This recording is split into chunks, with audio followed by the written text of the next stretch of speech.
Hi everyone, time for another question time.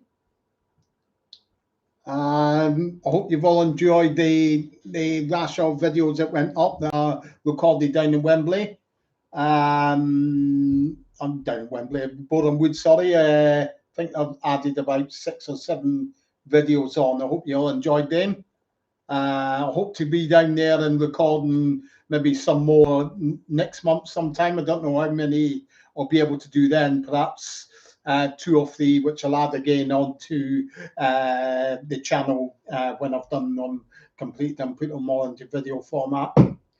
And I hope the people that attended, I know you were one, Neil, you were there for the walking tour that I've done down in Boreham Wood last month, at the end of last month. Hope you enjoyed that. Probably do another walking tour. I'm not too sure when the next one will be or where it will be. It'll probably maybe very well be around the Lambeth Waterloo area. I haven't done a walking tour there, so that's probably the next one to do. I've already done walking tours of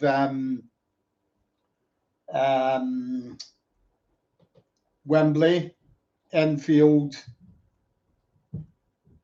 Wood Green, and Boreham Wood. I've done a couple in Boreham Wood now. So the next ones that we'd be doing would be Lambeth, perhaps around the Peckham area. Can do another one up in Boreham Wood as well again sometime in the future. But you got any questions anyway about on the buses? You know what to do, post them on the screen there and I'll answer them for you as soon as I see them on the screen.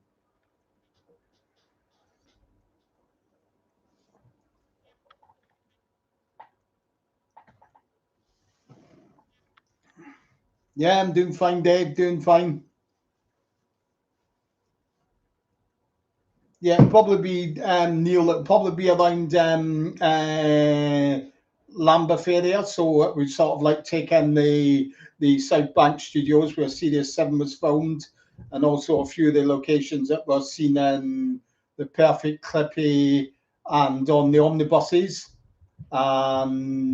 Depending on sort of like if I can work it out how wide I can expand it, if you know what I mean. Most of these these are all walking tours, so I have to sort of like see what is doable in terms of how far to walk and all of that. But there are about probably upwards of a dozen filming locations in the immediate area of Waterloo.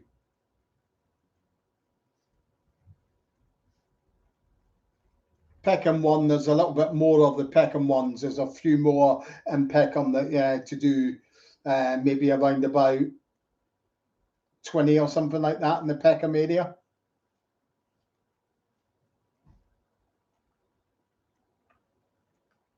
Of course, the richest ones for things like walking tours is your Boreham Wood, as you saw when you were up there for the Saturday. How many filming locations that took in.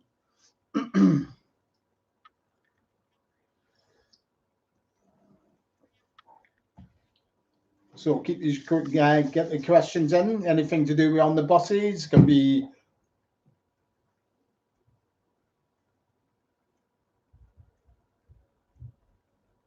Yeah, the Fourth Doctor. I do believe there's 4 that I know of for certain that are still kicking around, but I don't think there's any more than the 4.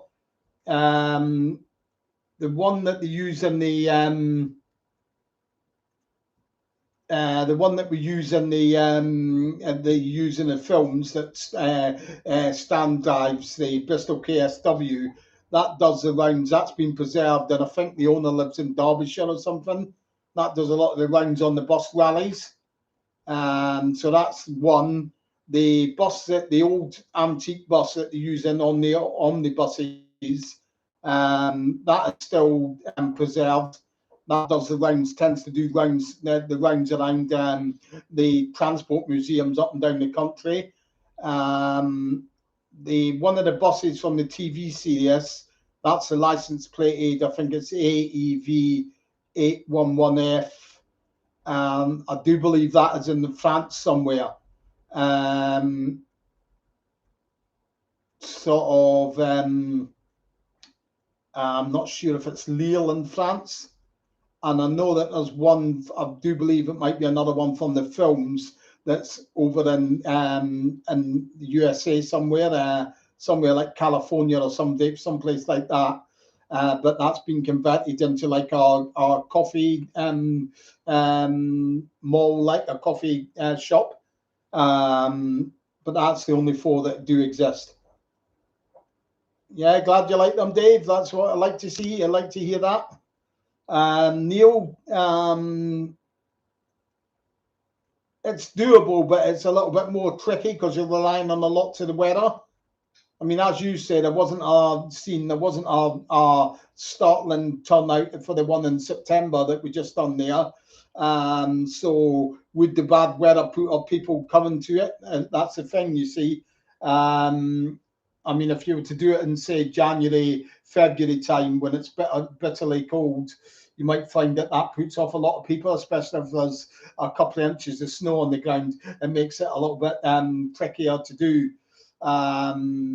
So probably the springtime would be the time to would be the next available time, maybe say March. Then the weather's starting to get a little bit better, obviously, and you've got a little bit longer daylight hours as well, which is another thing to think about, Neil. No, I didn't see Endeavour, but I've seen 1 or 2 people posting up the nods to on the buses in it, like the picture that you see on the side of the wall in the depot in the first film.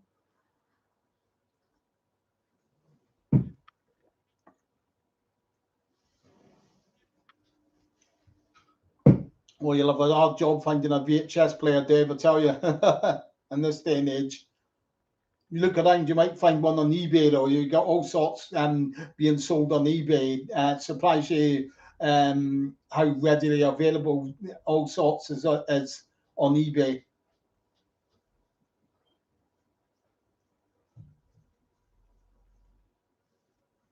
For anyone that's here, that's a member on my Facebook group, we are starting to make our way through all the filming locations from the start. We started that last weekend. Probably finished doing that probably around about Christmas time, or maybe just into the new year.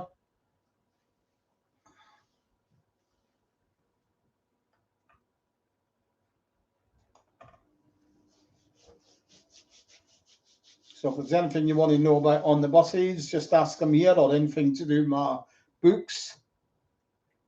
And I don't know if anyone's going to the Christmas social at Boreham Wood at the end of November.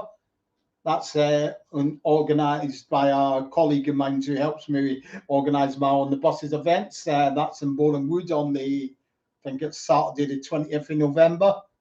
You're going to have the likes of Anna Karen there, Kate Williams is going to be there, Sandra Bryant's going to be there, and I think Nina West is going to be there as well.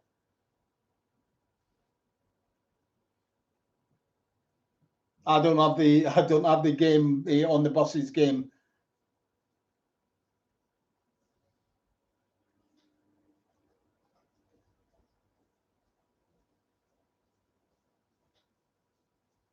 I mean, if you wanted to do a video of the Fourth Doctor, if you've got a copy, get it down and play it and record a video of you playing the game and send it over, and I could post that up and see what people think of it. You could do a run through of the rules. I don't actually own the game though myself. I've not got a copy of the game, the Fourth Doctor.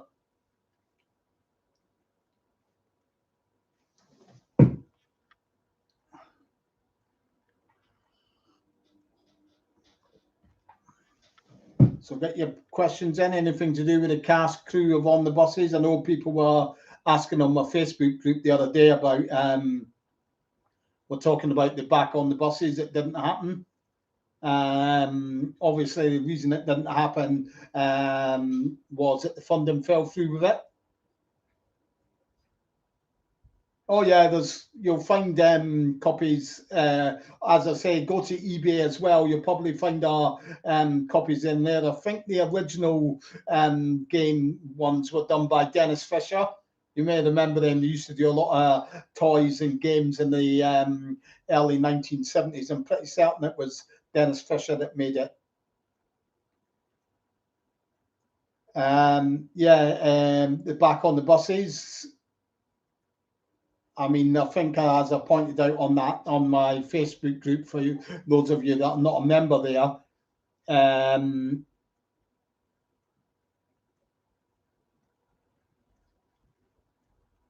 would I start collecting on the buses memorabilia? Probably not. I'm not a memorabilia sort of like collector. Stuff like DVDs and stuff like that is my range of things, or books. I do buy a lot of sort of like books and stuff, but I'm not really into buying sort of like memorabilia. I've not got all that much. What I have got is stuff that have maybe been made for me or given to me as a presents, like such like I've got pictured up here behind my computer that my sister made for me when my book got published. I'll just show you that. May take me time to put it back up again. So like that was done for me specially by my sister. Might take me time to hang it back up, so bear with me if I'm out of shot for a bit.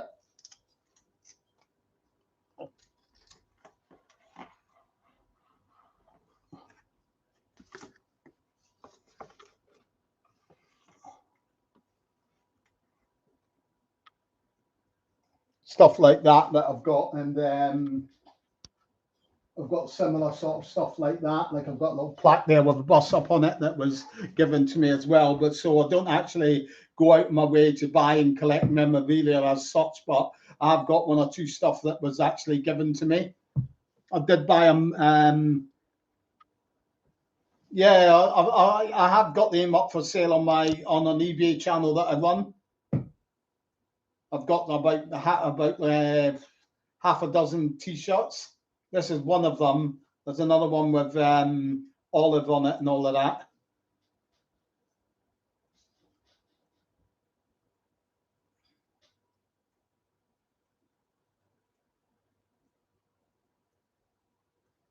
Me, James, personally, I don't think it would have worked. As I said on my Facebook group, the only reason I really would have liked to have seen it made is it might have been a little bit of a boost to Bob Grant's career. His life might have taken a different path than the one it did. That's the only real reason that I see. For me, it was like maybe about 10, 15 years too late to think about doing another like a sequel to it, if you will. Plus, as well, I didn't like on there. You would have seen if you've looked at the script. It had sort of like Stan had kids, I think, and Olive and Arthur had kids. Now, when you have kids in the when you have kids in our and us coming into a series where there was none, it just doesn't work for me at all. I'm not a fan of kids in sitcoms anyway. The only one that I ever really thought did a good job and was funny was Preston out of George and Mildred. But that aside, putting kids into an environment and where they weren't before, it's like look at Damien and Only Fools and Horses, an absolutely shocking character. You know what I mean? It doesn't work for me. And the fact that there was going to be kids in there tells me that they would have been sort of like expecting to come in to take a few more lines off of the older the cast that made it a hit in the first place, and that's a dangerous route to go down as well for me, if you see what I mean. But I'll send you that link in a minute when I can do the Fourth Doctor. I'll send you that link when I can get a moment here. If it goes quiet, I can dig around and send you that link if you want to hang around.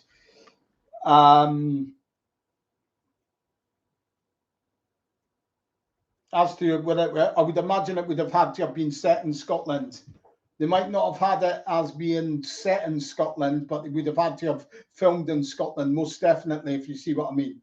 So that would have been an interesting one, whether they would have just had it them filming in Scotland, although it was supposed to still be in Luxton, if you see what I mean.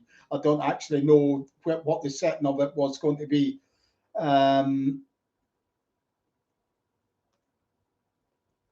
Yeah, Nicholas, it certainly did. For the likes of like the rag trade and all of that. The rag trade was a Ronnie Wolf, Ronnie Chesney sitcom written before On the Buses, and Ronnie Wolf. Way back in the 19, I think it between the 1930s, late 1930s, 1940s, in the East End of London. He actually worked in our fabrics factory, if you will. So that's where he got pulled his stuff from there, all his experiences, and wrote that into the rag trade. A lot of the stuff as well. They said, Ronnie Wolf said at one of the events I organised, said that a lot of the situation stuff was put forward by Ronnie Chesney. Ronnie Wolf was more of the man, the wordsmith, if you will, of the writing team, and he actually wrote the comedy around it. You know what I mean? So Ronnie Chesney provided the situations, and Ronnie Wolf provided the humorous lines and scripts around it. If you see what I mean, Nicholas, that's how the partnership worked.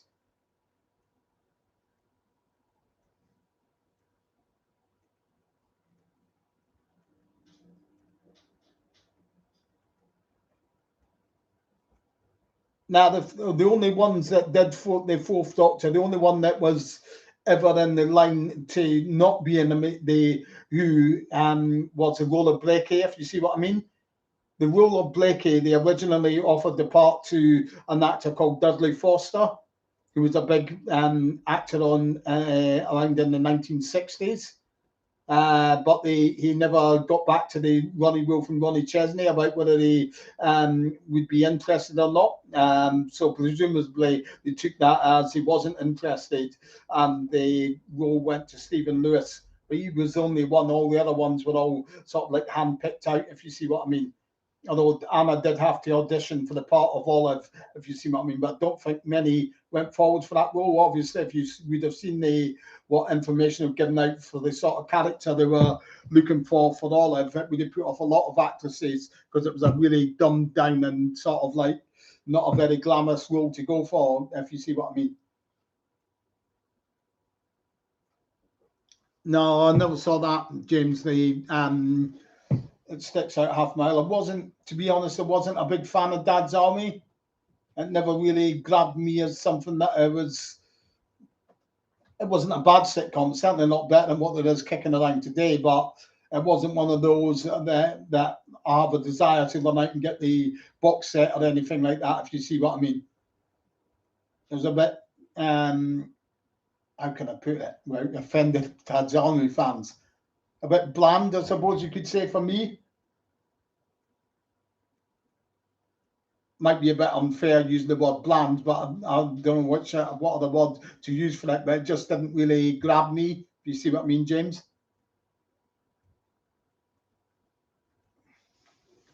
We'll see if we can find you that link, the Fourth Doctor.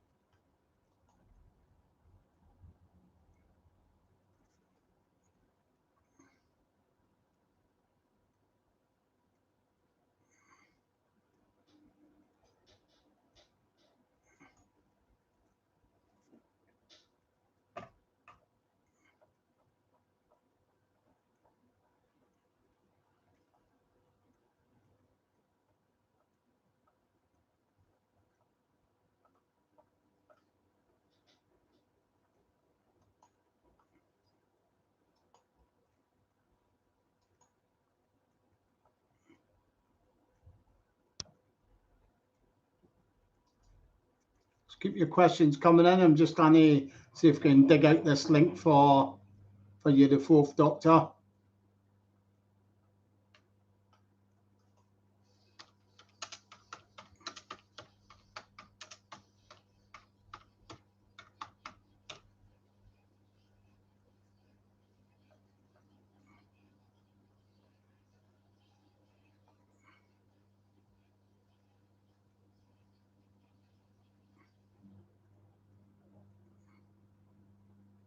or perhaps I was selling them on another page. I'll have to see where I can find it because it's not on my eBay items. You just bear with me a tick.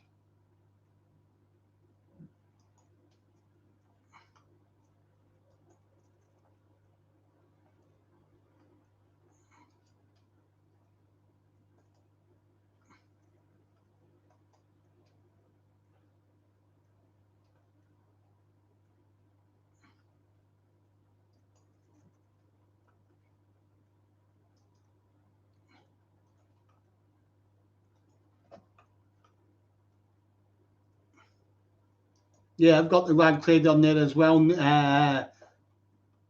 Nicholas. I quite like that one.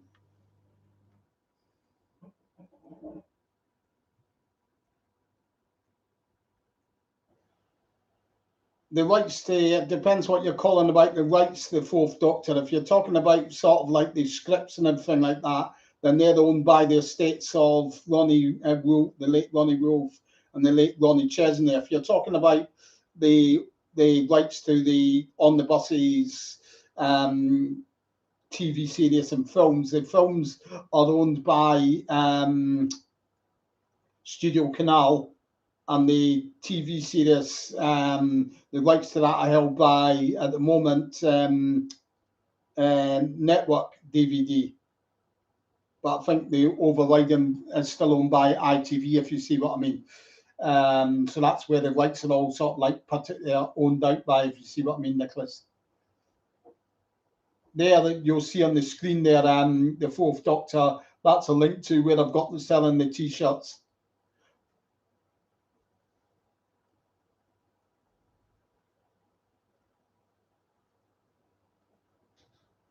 No, it wasn't. There was no connection there whatsoever, really, between Stan and Blakey and Fletcher and Mackay. I think it's a little bit different there.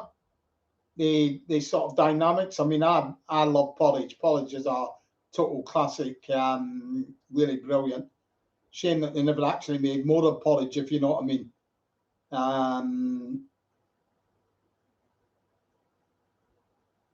Bit miffed when they done the remake of it as well, because it really was a terrible, terrible remake, if you see what I mean. But I love Porridge, really a classic sitcom that.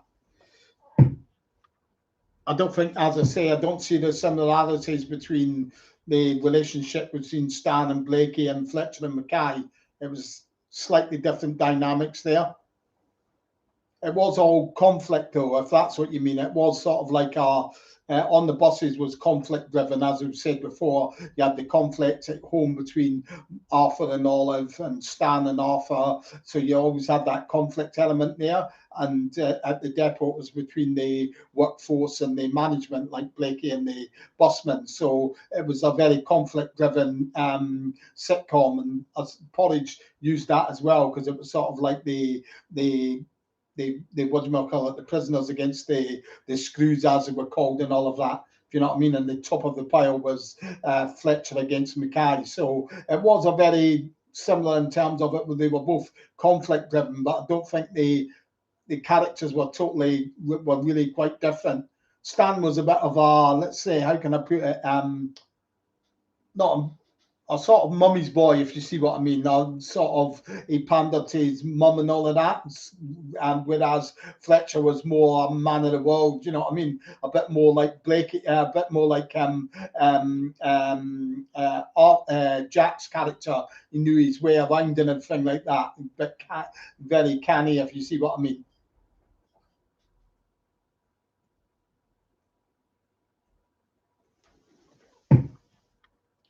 I never liked Still Open All Hours. I didn't like Still Open Hours, or even the original Open All Hours. The only reason that we'd find to watch Open All Hours was just to see the legendary Ronnie Barker at work, because there's one thing that's thingy to me. I cannot stand Roy Clark sitcoms.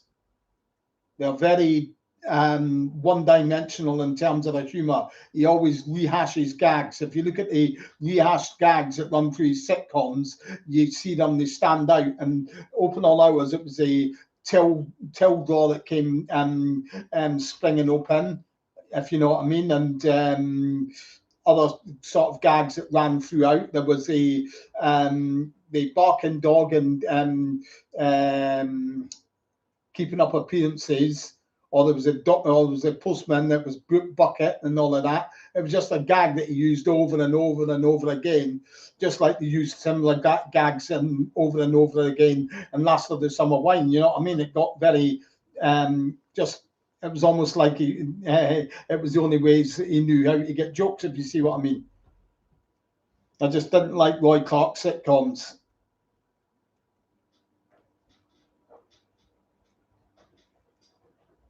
Yeah, there was that as well. I don't think there was that sort of like antagonistic side to Blakey, which Mackay could have in him. You know what I mean? He would do things to wind up, try and wind up and get under Fletcher's skin, if you know what I mean. I like Blakey would have done it as well now and again, but there wasn't the same level of total disregard and disrespect to the busman as there was that he had for the prisoners, if you see what I mean.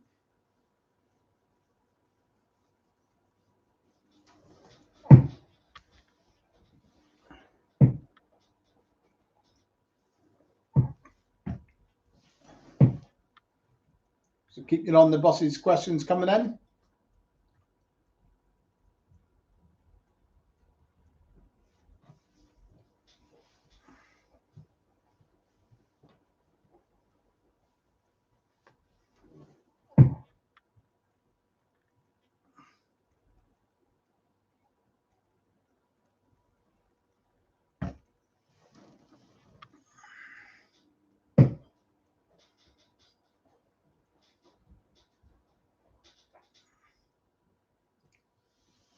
What's that, the Fourth Doctor? What are you glad that it said? I didn't like Roy Clark sitcoms.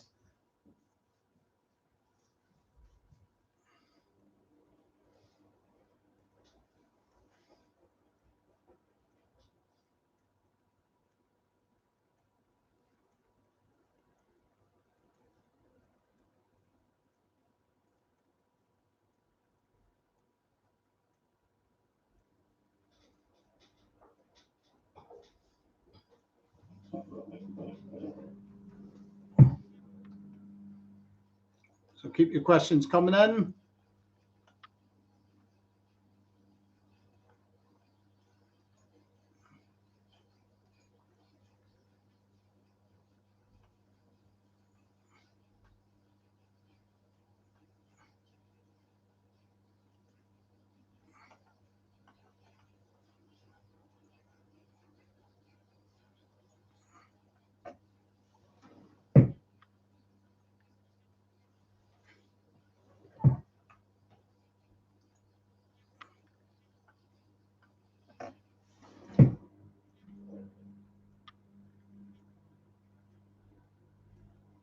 Not a chance, lady. That's my Lady Suda. Not a chance in the world of any remakes of On the Bosses.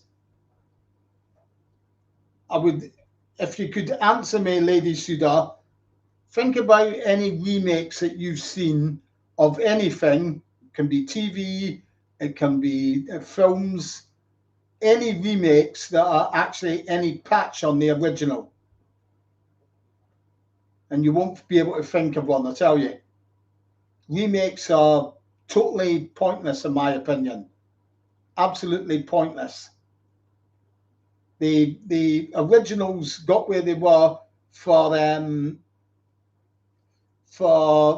exactly, that's what I'm saying. And there's no chance of any remakes. The rights to On the Buses are held by, as I said, the estate of Ronnie Wolf, Ronnie Chesney. I've said this once or twice in the past, and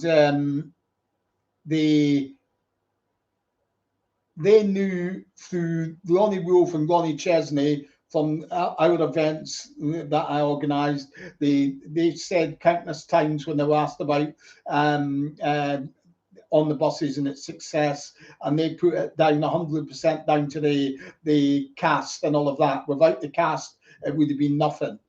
So all the cast is gone now. So there's no way that they're going to be opening up the door for a bunch of faceless wonders to do a remake of it, if you know what I mean.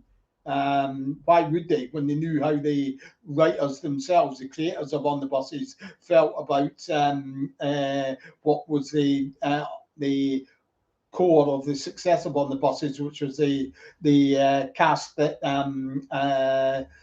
of Reg, Bob, Stephen, Doris, Anna, and Michael.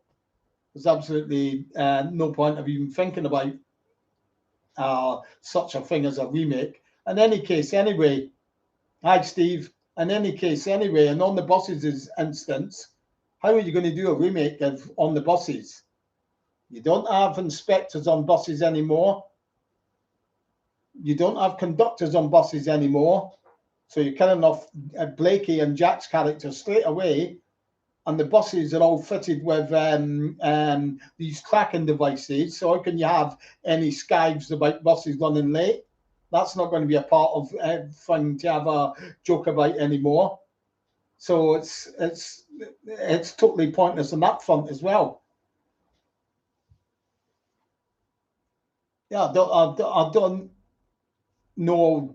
Not speaking of you, obviously, I know that you don't want to. Nah, you couldn't remake it at all. And because for the simple reason is the creators of the show did not want a remake of it. So that's going totally against the wishes of people who actually created it. You know what I mean? It's totally immoral, in my opinion. If they were to try and do a remake of it, it's going totally against the grain of the people who made it.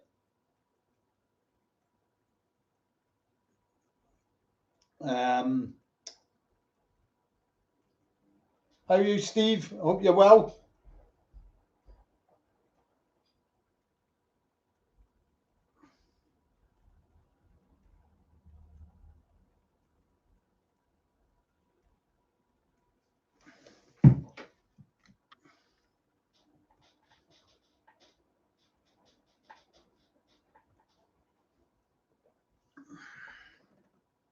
Would you like the cup?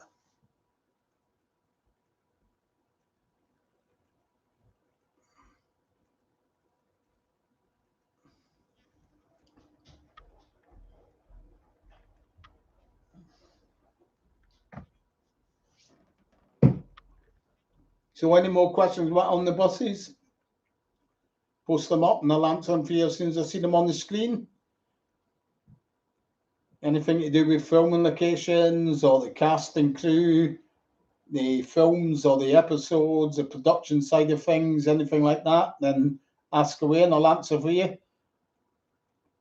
Anything to do with the events or walking tours, then just ask away and I'll answer them as soon as I see them on the screen.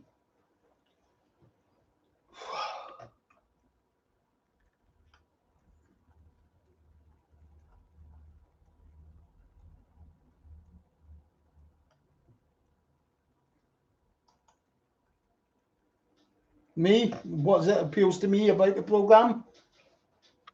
Just the double entendres, the non-PC side of the humour, and the innuendos. It's a bit like it was always a carry-on film. It's like a pocket-sized carry-on film, really. It's like a carry-on film and TV format, really. To me, that's how it comes across to me.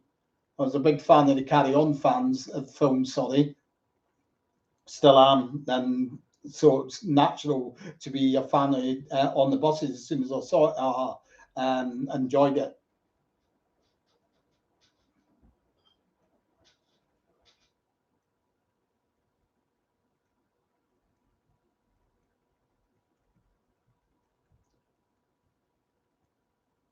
Nah, I don't see it myself, Nicholas. I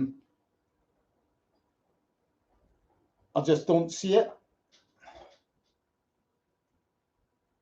I mean, they had the chance. I mean, me and my colleague, co-colleague who co-organises the On the Buses events with me, we put it to them about a Blu-ray release for the 50th anniversary, which would have been 2019, and they weren't up for it then, which is the ideal when you're going to write a book or you're looking to do a book or something like that. Then people that publish these sorts of things, same with DVDs, they always like to do it around the time of a big anniversary of the said subject. So if we're on the buses, you couldn't get any bigger, at least not until 100 years would be 50 years of on the buses, and they weren't up for doing it then. So I don't see why they would be up for doing it 3 or 4 years later, sadly.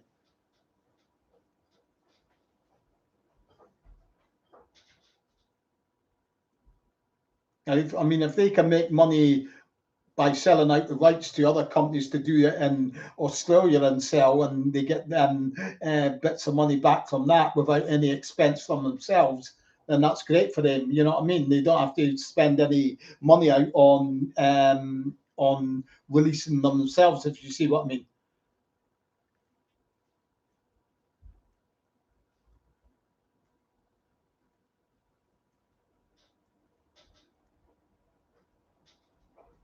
Let's see.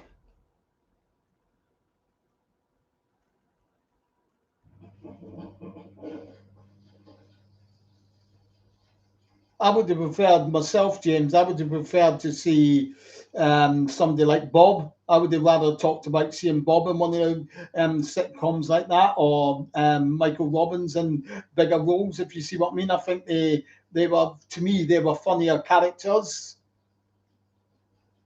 and I would have liked to see them given a chance a bit of the limelight. If you see what I mean, or even Stephen Lewis, although Stephen did do his own things, like I know Doctor Beeching and. What was the other thing that he done? But I would have rather have talked about liking to see Bob Grant and maybe our sitcom, and the same goes for Michael Robbins, if you see what I mean, rather than Reg. I mean, Reg had his time with the rag trade and all of that, and Beggar My Neighbour, and obviously on the buses. They what sitcoms they put them in the 80s and 90s.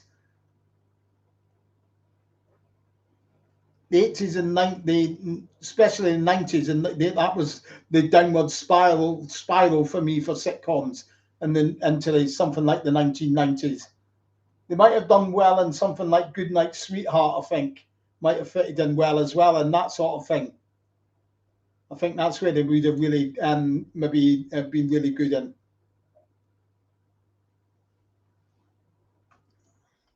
The latest location I've found,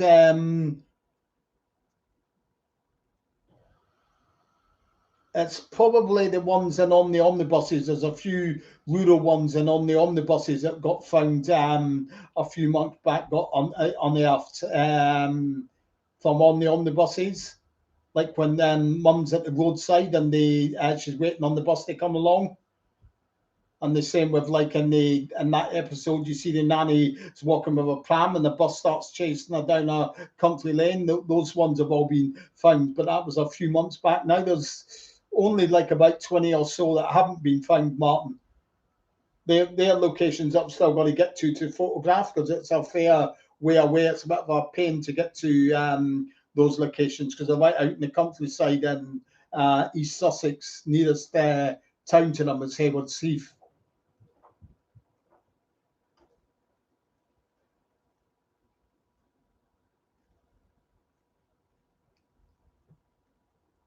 Not that I've heard, Gerald. I've heard nothing about on the buses films coming out on Blu-ray and UK releases. But to me, I wouldn't want to. I seen the DVDs that I've got. I don't see anything wrong with the picture quality of the ones that I've got.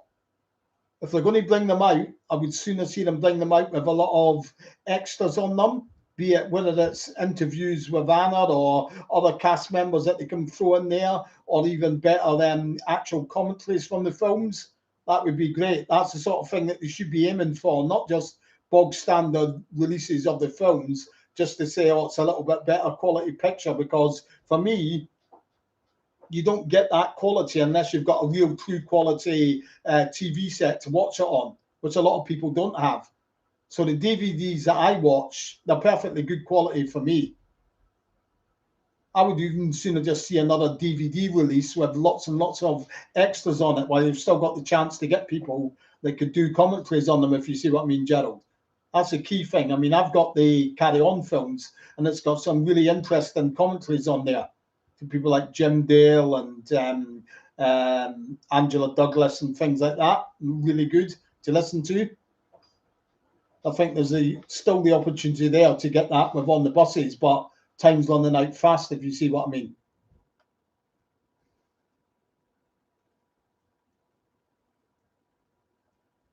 Well, it's just this day and age, though, isn't it? The Fourth Doctor, the why that's seen as non-PC because of the elements that sort of like you've got the sort of sexism that Stan and Jack show towards the Clippies, if you see what I mean, and all of that. And then you've got the Colin Chalky, the name that he gets called, if you see what I mean. They're just like the non-PC elements of it, the sort of jokes that are not politically correct. That's why it's non-PC, if you see what I mean.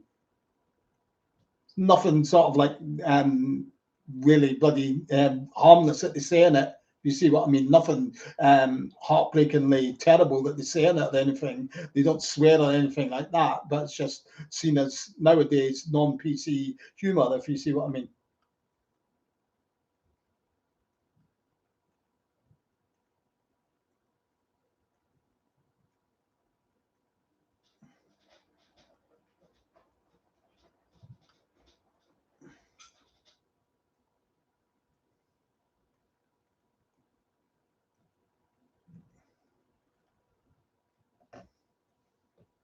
So that's where if they're going to do the sort of like if you're going to do your Blu-ray releases, you've got to release them with something well worth getting. Like people have asked me whether I'm going to get the Australian releases, but why would I? Because they're just basically they've got the film trailers which I've seen anyway for the films, so I'd want it with something really worth getting it for, which is basically like commentaries and stuff like that on there.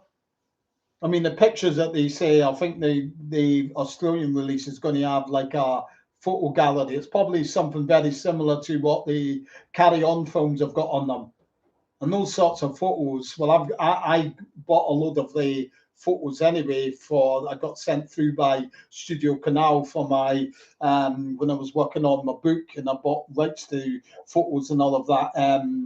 So I've seen a lot of those photos that they'll probably have anyway.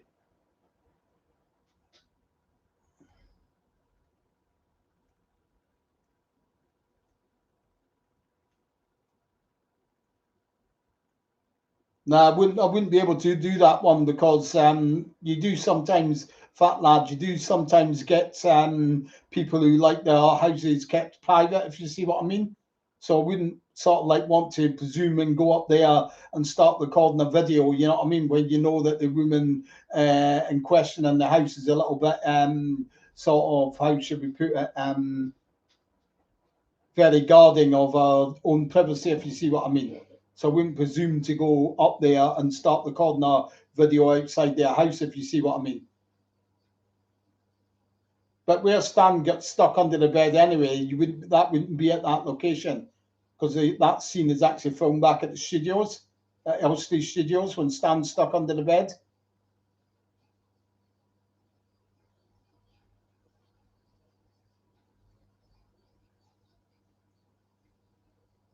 No, I like all sorts of music, James, from like 1950s, 60s, 70s. Again, a bit like my sitcoms, though, the later on they come up to date, then the more my interest wanes, if you know what I mean. So 50s, 60s, 70s, 80s, 90s is tailing off a bit, and into the noughties. I'm not sort of like into your Oasis sort of stuff and Blur and all of that. It's not my cup of tea, if you see what I mean. My sort of music and stuff like ELO, Electric Light Orchestra. Really like a lot of Roy Wood stuff, like Wait for Them to Move and stuff like that, and 10cc, Wings, Paul McCartney, Wings, and all of that, and Jam. So it's a diverse sort of thingies, music.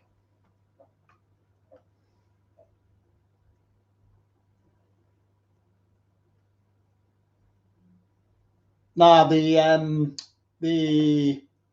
fat lad, the house wasn't on the holiday park. Nah, it's about a mile, maybe a mile and a half south of the holiday camp, up on the hillside at in Prestatyn.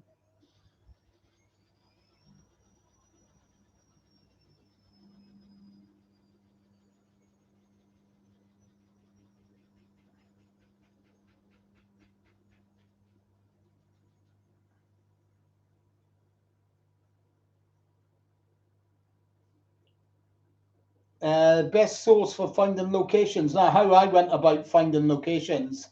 I don't know about that news item, that newspaper that I posted up a while back. That was about that was just a news article that I came across a few months ago, but I'd already found that location by then. The the way that I go about the finding the locations is just hunting around on using Google Maps and Street View with a satellite view, and then going down to ground level if something looks familiar. So that's how I go about it.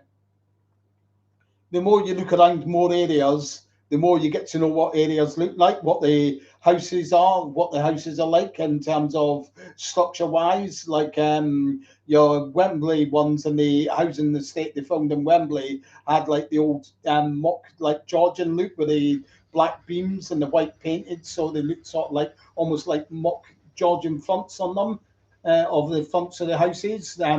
So straight away when you see that in the background, it's directing you to a location. You know what it looks like, so you start looking in there for it. If you know what I mean. Um, it clicked to as well. A lot of your ones that were filmed that when they used to have scenes showing the bus coming in and out of the depot up in Wood Green, and if they had other filming locations in that episode, you could near enough guarantee that the other locations in that episode were up in Wood Green as well, because obviously the film crew went to Wood Green to film the buses coming out of or going into the depot. So it's guaranteed they weren't going to head far to get the rest of the location shots because they had a limited time to do the location shooting, if you see what I mean. But if you never saw the buses coming in and out of the depot, but there was external filming locations, it's more likely they were nearer to the studios at Wembley or later on ones in that at the studios down in South Bank.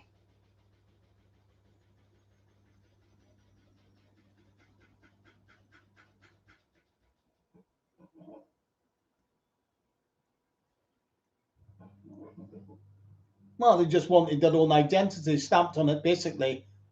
It was a different setup altogether. They wanted a fresh look at the film, so it wouldn't have really been all that fresh just using the TV series. And of course, the TV series music would have been come under copyright as well. They didn't even want to bother going down copyright and stepping on copyright. And what we're doing the point, it would have confused matters anyway, because the films are all standalone. They were never supposed to be anything to do with the TV series, like not a continuation of the plot line. So it would muddy and confuse people if they had have used the same theme music from the TV series anyway for the films, you know, if you see what I mean. Hi, Scouse Alan.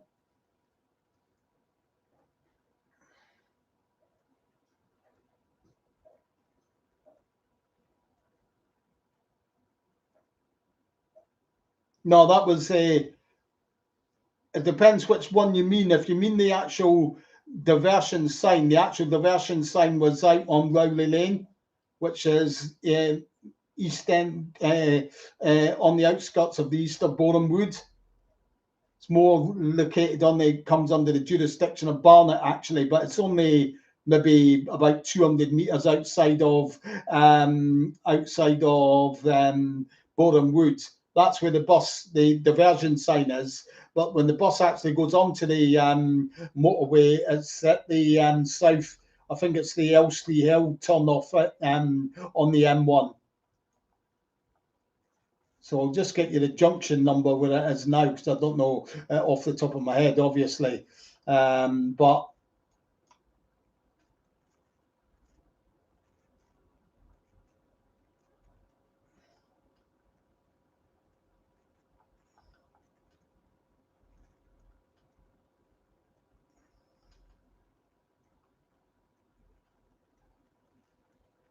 I think it's junction 4, it might be. Junction 4 on the M1. Was it Elstree Hill, or actually, as I heading north on the M1, it would actually be the Edgware turn off, I do believe it would be.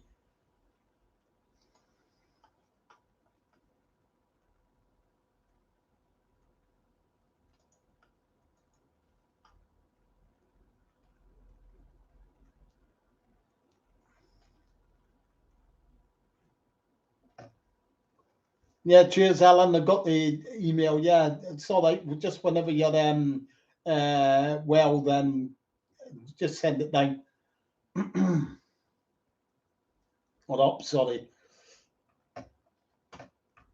So just keep your questions coming in. If you've got any questions about on the buses, anything to do with on the buses, I'll answer them for you as I see them on the screen.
Not as many as I would have liked to be in there, Alan, but there you go. I thought it was a good price that offered. Neil was in earlier. Neil was here for the event. So not as many as what I would have liked to have seen there, but perhaps I'm the only one that's a bit of a nutter and a bit of a locations fan, if you see what I mean. I mean, it was like £15 for 2 tours, which covered around about 100 filming locations. I mean, you can't get that. That I would say, with a degree of certainty, 100% certain, that would be the most extensive on the buses locations tour that has ever been. And I only had 3 paying people that turned up for it, if you see what I mean, which is really pretty sad, really. But I had stuff to do, like create videos anyway while I was down there, so it was still a worthwhile journey all along. But I think the people that turned up were had a great time and all of that, which is the important thing.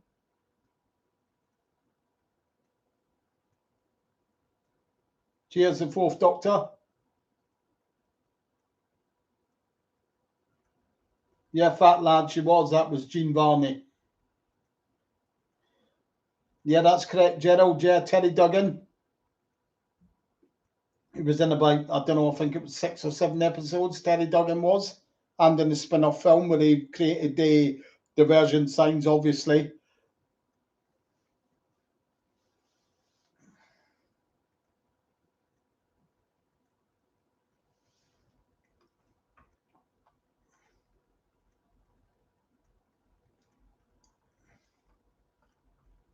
So keep your questions coming in. And I'll answer them for you as soon as I see them on the screen.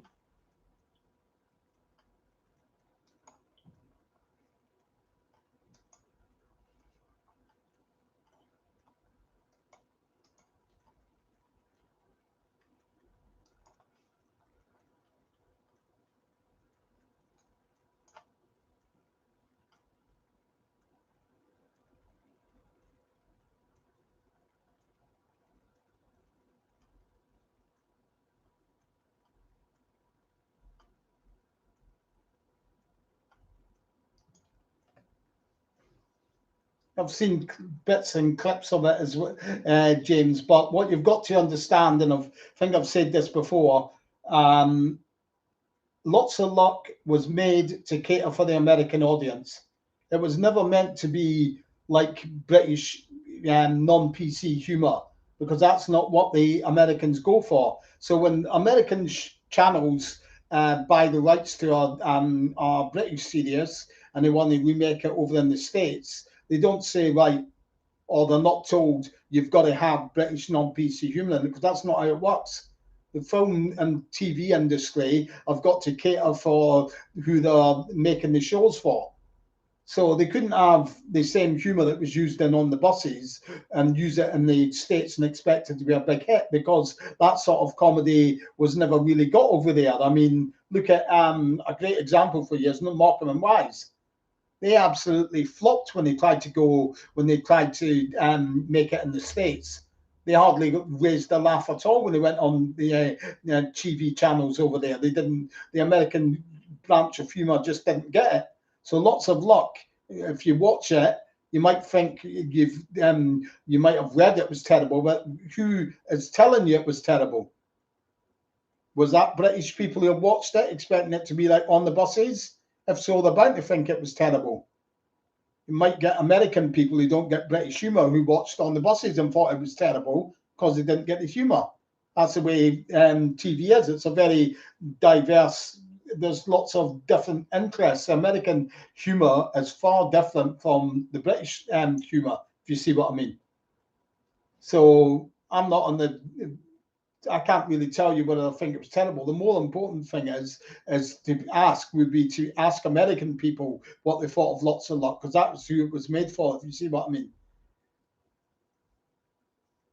Not on the god or anything, but that's just the way that it is basically.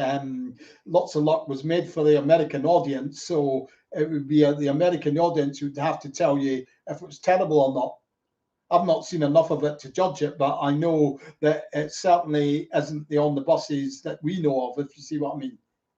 And it couldn't be because it was totally different. It didn't have the same setup of buses and all of that, if you see what I mean. You didn't have the conductors and all of that. I mean, the character of Stan, he actually worked in I think it was a left luggage department. So he wasn't even working on the buses. He just worked in a coach station, if you see what I mean.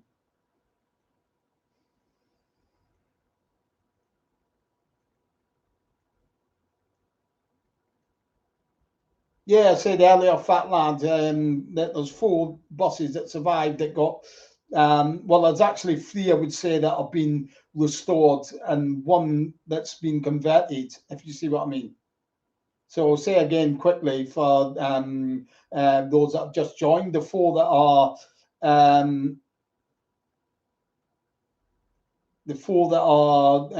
the one that's been converted is in the States, in the USA. It's been converted into like a coffee shop.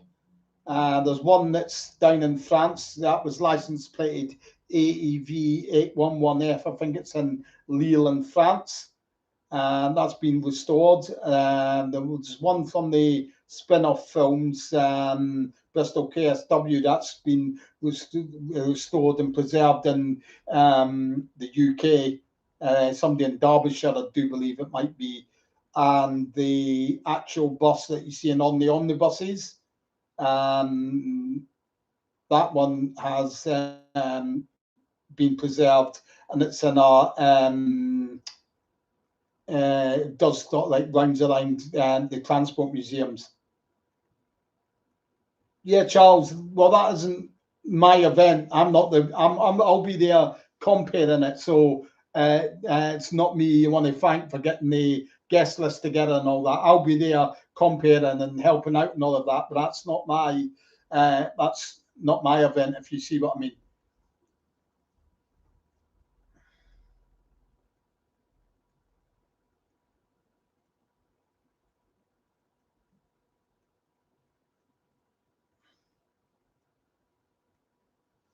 The Christmas event, if you give me a tick, I'll try and send you a link to it.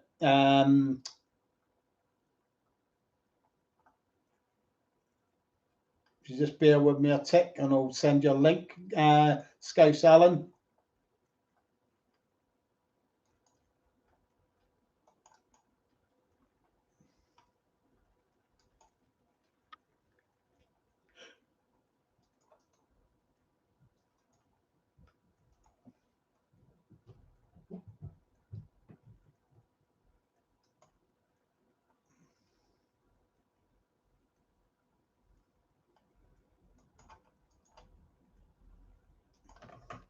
That's the link to it there, Scouse Alan. You can go and have a look and see what you think about it.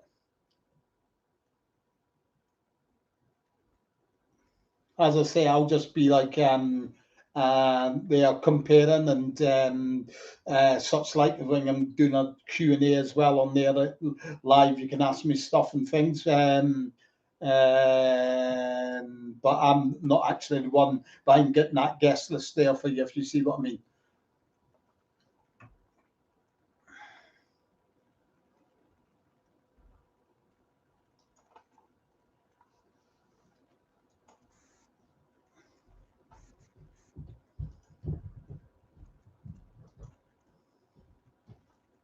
So keep your questions coming in. I'll answer them for you as soon as I see them on the screen.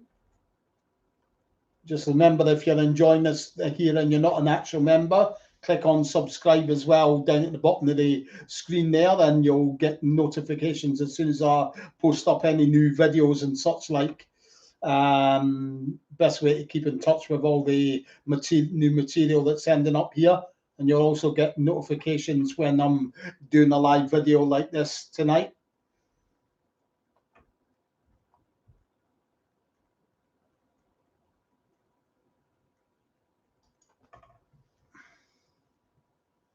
Favorite episode, Alan, is probably, as I've said before, is Brew It Yourself, I would say. Just got lots of funny moments. Obviously, the breathalyzer scene's hilarious, and the scene when Arthur and Oliver are drunk at the end as well. So I would certainly say that one. If it wouldn't be that one, it'd probably be another one from Series 3. That was a real golden series of On the Buses with Series 3. You could probably pluck out about a dozen, maybe 10 of the episodes from that series, and they would a fair few of them would end up in your top 10 episodes of On the Buses. That was really the golden series of On the Buses with Series 3. I mean, if you think about it, you had, that's the one that you had Do It Yourself, you had the system, you had the new uniforms, you had first aid, you had the squeeze, you had a whole lot of the other ones as well that just not there at the top of off the top of my head, but you had the Bus Drivers Perks. That's 6 straight away. They were real classic episodes, if you see what I mean. Which location gave you the biggest thrill when you found it? It's always the hardest ones that would be the answer. So it may very well be the Series 7 episode from The Perfect Clippy. It was a really good one to find because I looked for that for God knows how long. I used to go on and spend hours looking around on Facebook, but never found it. I'd almost given up on the idea of it actually still existing. I believe that it must have been bulldozed. That's like the one where they pull up at the terminus and they all get out and Olive's quoting the rule book to them. So to find out that it was still there and it was still really recognizable was really great. So that one probably sticks out in my mind at the moment. Charles would probably be the one I would say.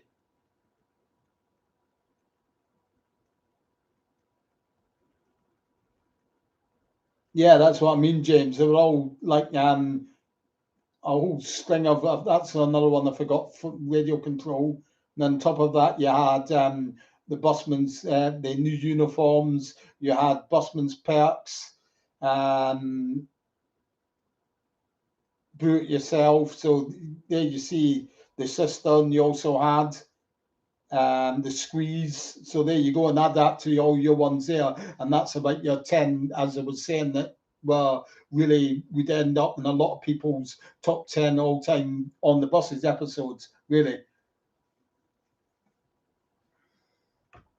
Yeah, Mum's Last Fling as well. That was a classic from Series 3.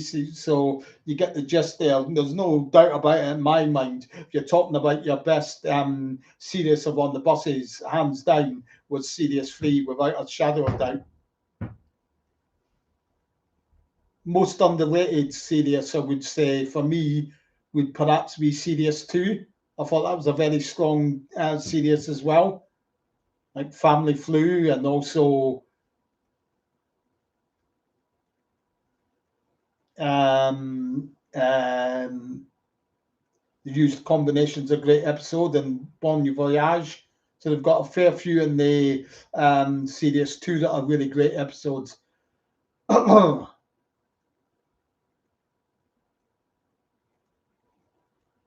Stumbled across one randomly. Let me think about that.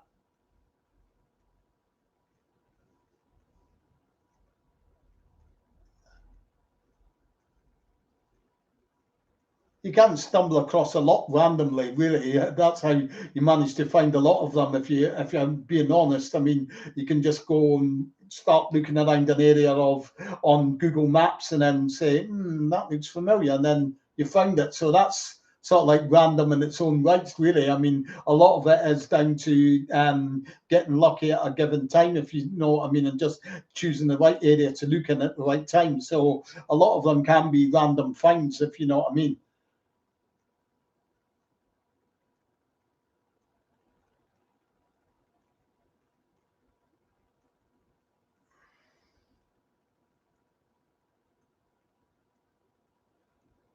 It wasn't really like the snookerist. I wouldn't say it was a personality transplant. What you've got to remember is they had more, they had to fill up more airtime because they had less characters to play with Reg gone and Michael gone. So obviously Olive would have to get more lines. So it wasn't exactly a personality. It was more like she got more lines flung her way then, because to fill in for the gaps left by no Reg and no Michael, if you see what I mean. So it wasn't so much a personality transplant, it was more of a necessity. It had to be done.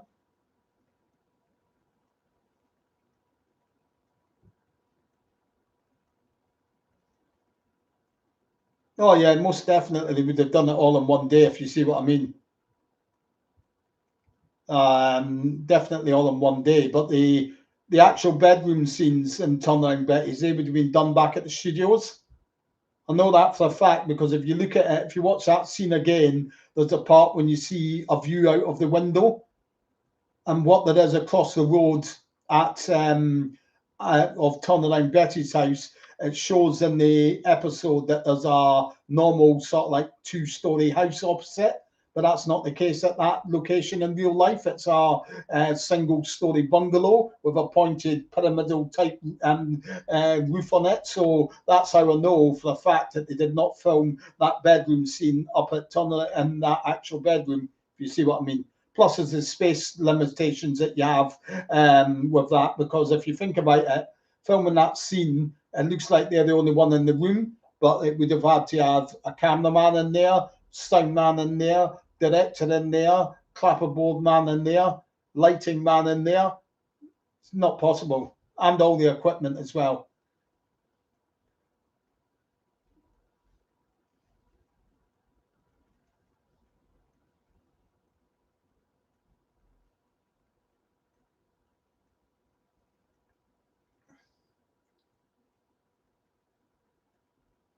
Well, they would have knew they were on to a good thing, I suppose, Gerald. That's a one thing with it. I mean, that was sort of like the first big hit for London Weekend. I mean, they only started in about a year earlier, London Weekend, when they started. So obviously, when they had on the buses and it became a big success, then obviously there'd be no sense in wiping any of the early stuff really, because they knew they'd keep it and make good for repeats and all that.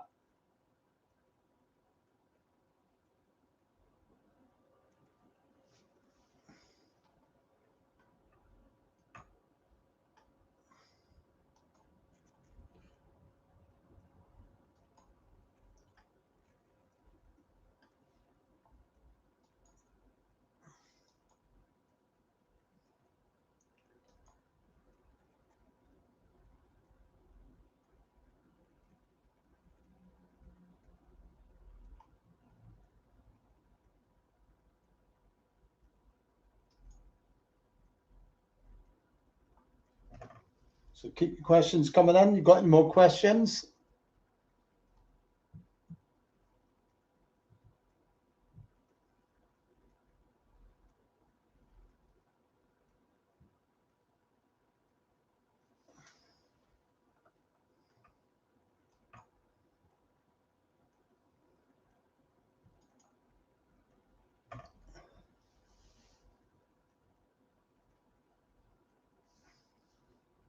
Oh, that's a hard one. There's so many really, Paul, over the years. If you're talking over the years, in terms of my other comedies, it would be something like probably Porridge, or in terms of comedies. In terms of other serious, like favorite cop show would be the Sweeney. Favorite sci-fi would probably be something like Star Trek. Um, Favorite quiz, I always liked. He gets a lot of flack and all that, I know, but I always liked Bruce Forsyth. So we're doing a lot of his shows, like stuff like the Generation Game was really excellent as well. All his game shows were really good. Yeah, Run the Hook was good as well. Yeah,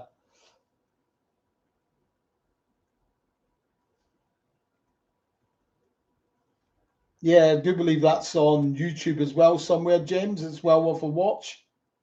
I'm pretty certain that's on YouTube. I've watched it before on YouTube as well.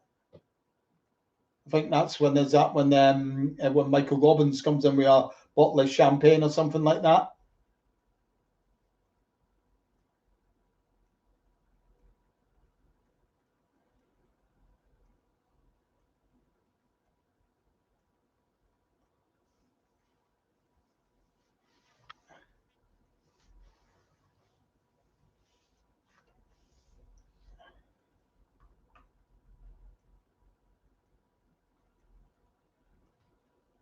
Yeah, that's must have been where I've seen it, James. Most definitely would have been on YouTube somewhere. Well, I'm certain it was. I think it's on for about maybe 15 minutes or something like that.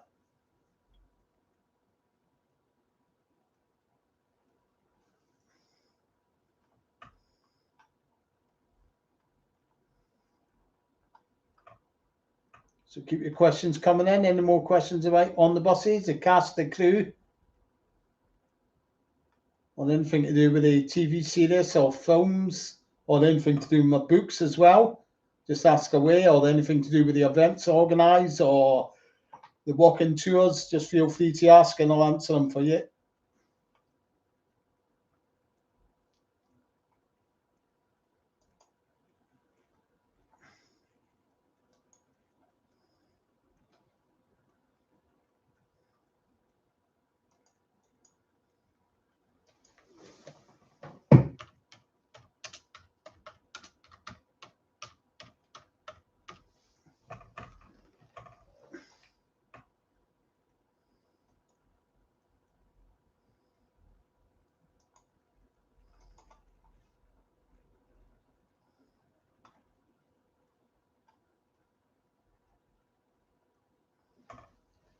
How long did it take to film a single episode?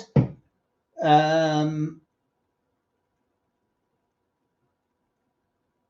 it would be all done in a week. The schedule was that the cast would get the scripts on the Monday, so they'd be rehearsing it on the lines on the Monday, Tuesday, Wednesday tended to be the days when they would film the external location shots.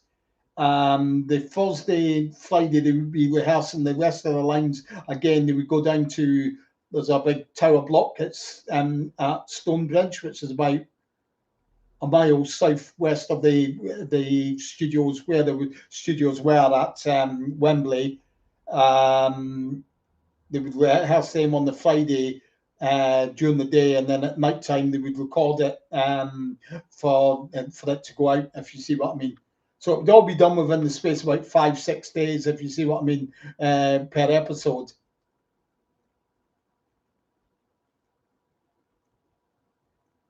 No, not any dedicated, Dave, to On the Buses. Mine's was this one here. That was the first book out that was dedicated to On the Buses. This book here, my book. That was the first one out that was dedicated to On the Buses. But before that, there certainly wasn't any that was specifically dedicated to On the Buses, Dave.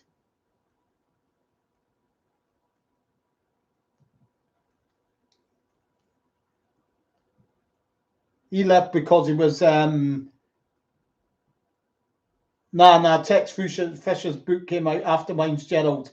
Mine was the first book. I'm Craig Walker, as you see on the sides of the books here. My book came out about 2 years before Tex Fisher's did. That's me there, Craig Walker. What was I saying? Why did Stan leave the show? Now he left because he was ordered to rest for what? And because he had a heart problem. He had a history of heart issues. Now, obviously, coming up to the start of Series 7, I would imagine they were all given like medicals and stuff like that.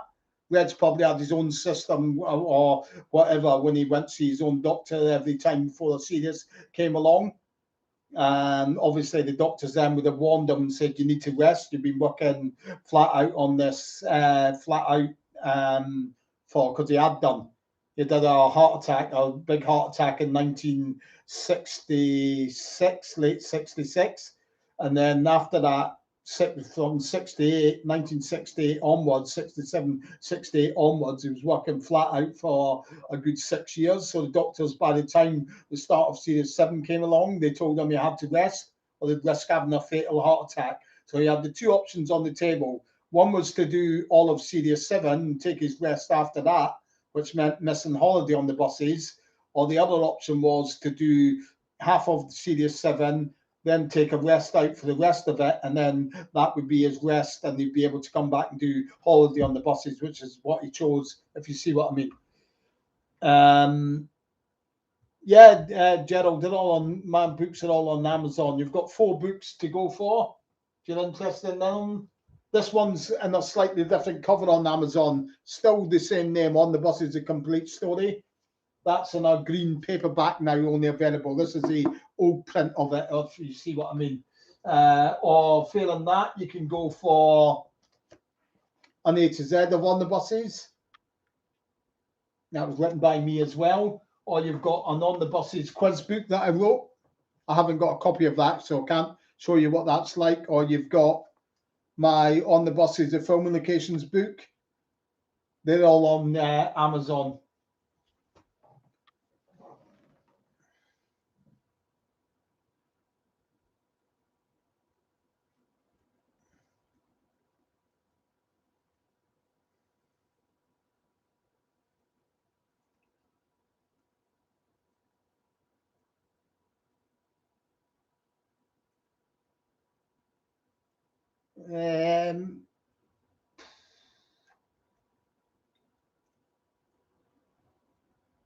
It may have been on, it could have been on the omnibuses as well, might have been a costly one, because they did have to travel quite a bit to film that episode. Plus, I would imagine they had to hire out the old antique bus for that as well.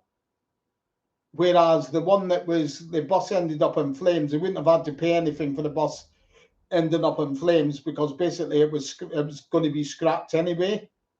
So there wasn't going to be any costs incurred from that. It would have been, the only cost it would have incurred would have been from the circling helicopter, but I do believe that was owned by LWT anyway.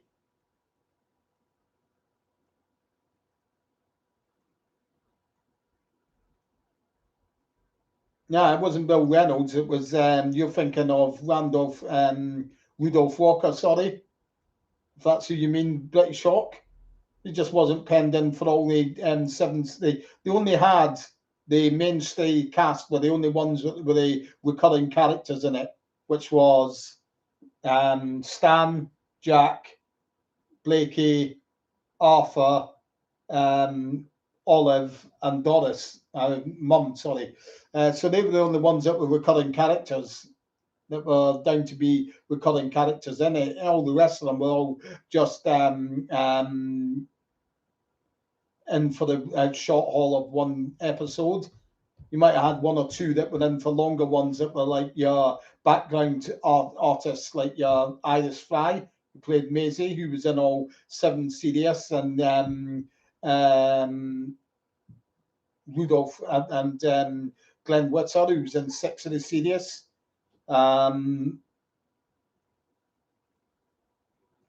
Yeah, not saying he wasn't a good actor. There was lots of them that were very good actors who were only in one episode as well, though, if you got to remember. There was a fair few that were very good actors who only ended up being in 1-2 episodes. Pat Ashton, she was only in a couple of episodes, I do believe. Gwendolyn Watts was the same. Same with Kate Williams. She was in a couple of episodes as well, but no more than that. So you had a fair few very good actors who were in it, but they were only Eupha Joyce. She was only in 1 episode as well, of course. So you had a whole load of great actors and actresses, but the mainstream cast stayed the same, which was your 6 that you had. They were all the focus were all on those characters, if you see what I mean. Yeah, and 2 episodes.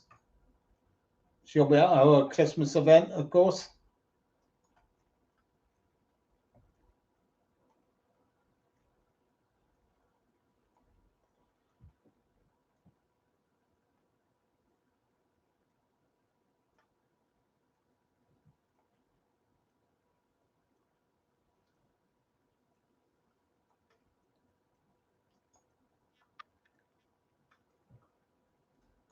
So keep your questions coming in. I'll answer them as soon as I see them on the screen.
Yeah, that's what I'm saying. There was lots of great actors and actresses that were just never that weren't recurring actors, if you see what I mean. They were only in a handful. It's just like in any other sitcoms, is the same as well. I mean, if you look at it, everyone thinks Boyce was great and Only Fools and Horses, and that was really sad, by the way, of John Challis. That was really sad news to hear of his passing. But he was only in maybe about, I don't know, maybe about 7 or 8 episodes, so he wasn't as mainstream as what you think he was in Only Fools and Horses. He wasn't a recurring character in every single episode, if you see what I mean. He was only in a few, but he was such a strong character, you automatically presume he was in a lot more episodes than what he actually was, if you see what I mean.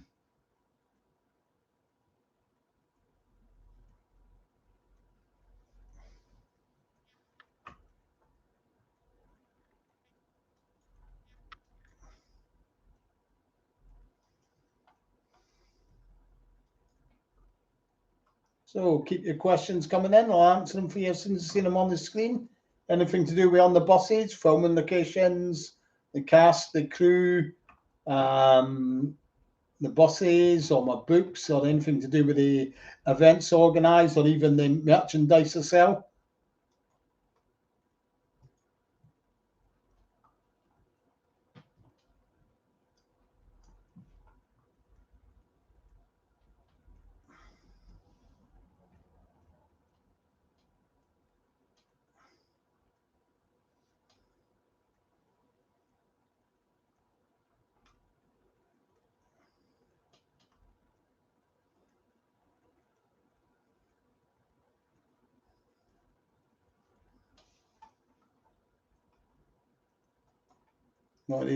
Yeah, let's see. The final score in the football match. No idea. It was probably about I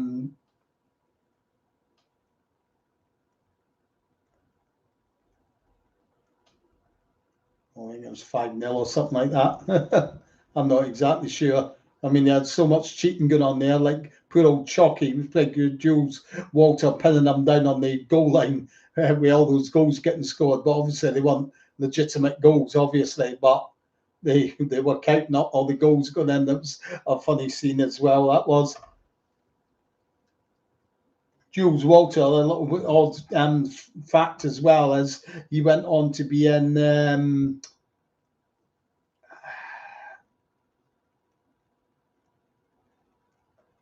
Star Wars. Was it the sequel of Star Wars? He played Nerf Herder in it.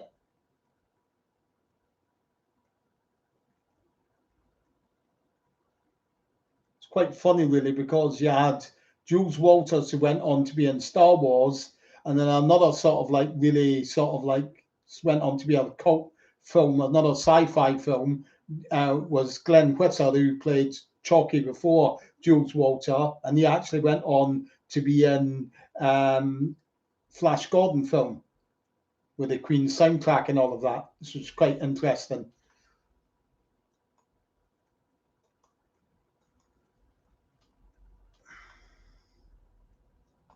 So keep your questions coming in. As long as I've got questions coming in, I'm happy to stay online for you.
It's probably a location, Paul, that I've just posted up on my Facebook group. We've just started going through all of the locations again. We're now into Series 2. Let's see, that's the episode Family Flu, the first episode of Series 2. And you see, so it's scene that they recreated in the spin off films where Stan goes in to get his pick up the laundry. Cheers, Nicholas. Thanks for popping in. Where Stan goes to pick up the laundry and the housewife chases him out and says he's taking the wrong bag. And that's in Kingsbury Avenue, I think, in Kingsbury. So it was about a mile north of Wembley. And it really looks pretty much identical as to how it was back then. It's still a laundrette as well. So I would say that location has changed the least. It's even got the same shop. It's even got the same windows and the same door and everything like that.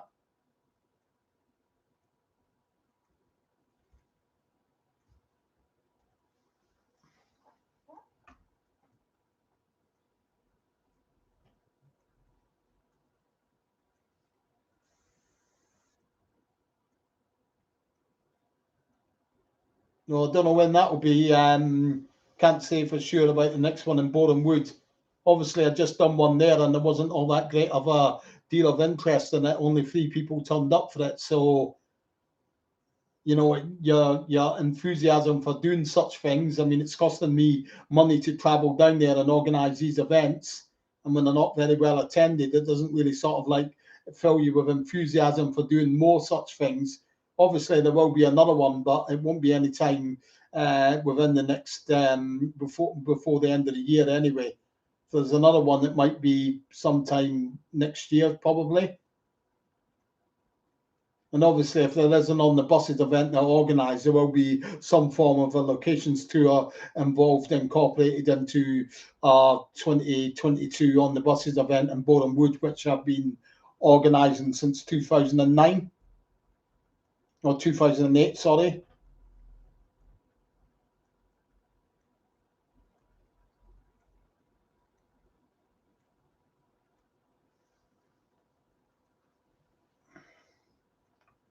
So probably sometime, probably around next summer, I would say is the best answer that can give you for that. For that.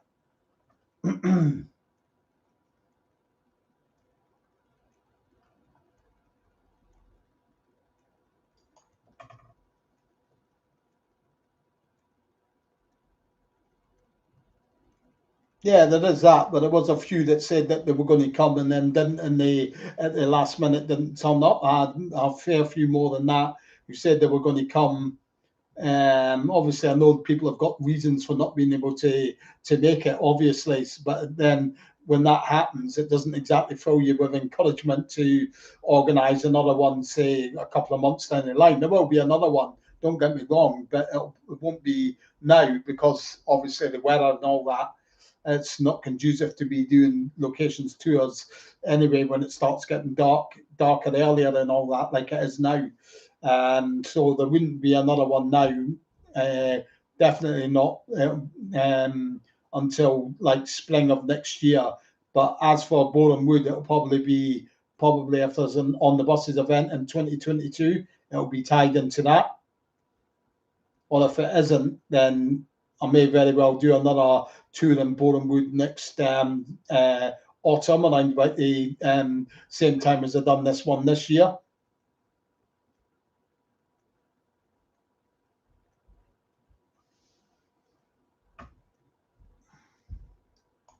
Yeah, it's frustrating when when people um, ask when one's going to be.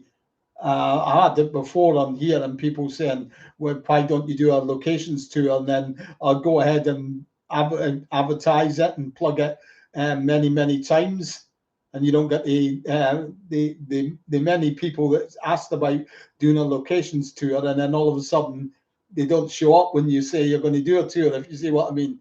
Um, uh, it's sort of like bewildering, if you see what I mean.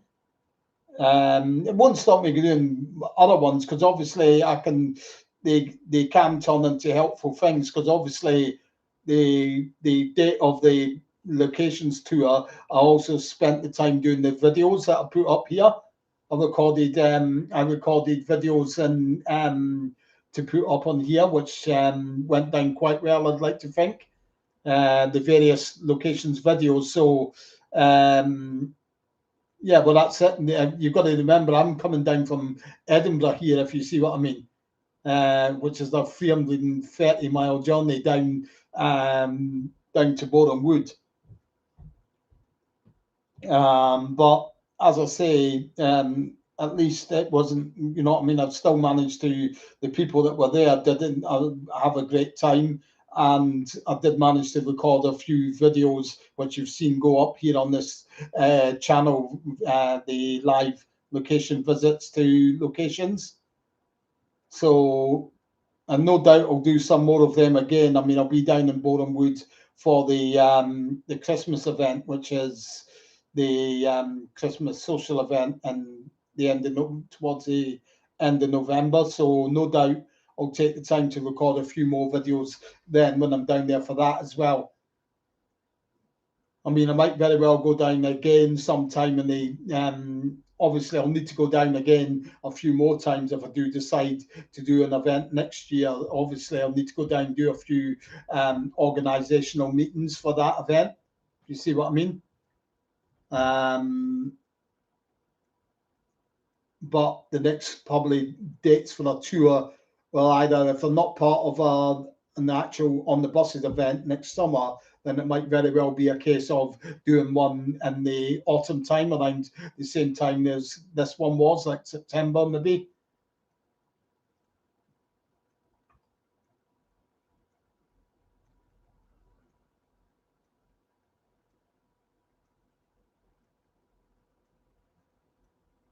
Yeah, just sort of like Totally Magic, for just call you that, it's your screen name. It's just a case of like where you get people asking about such things, and then when you say, yeah, there's a tour coming up such and such a date, and all of a sudden these that we're asking don't turn into people that will attend, if you see what I mean.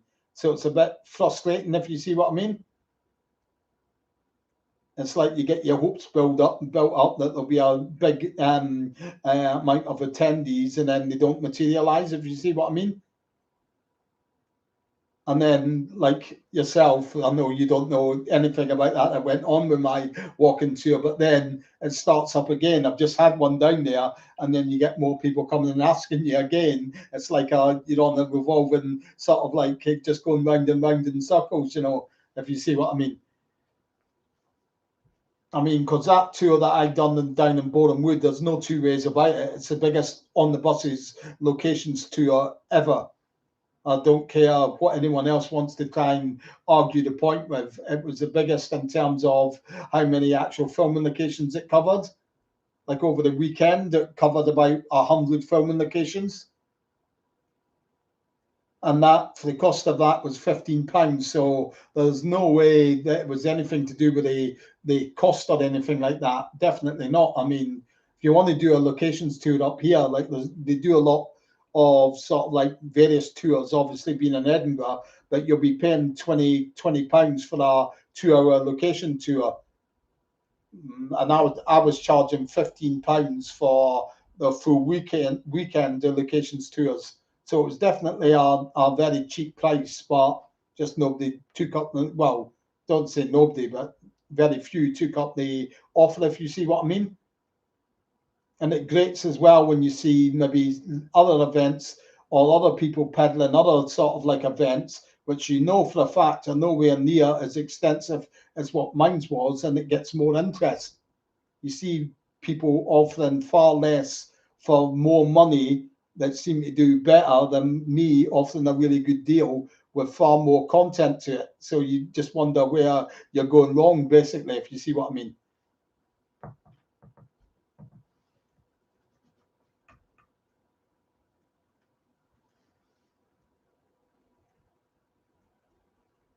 Oh no, I've got that. I've got my Facebook groups called On the Buses, filming locations now and then, and that's got nearly 20. What's it got? Hold on, I can tell you how many members it's got. It's got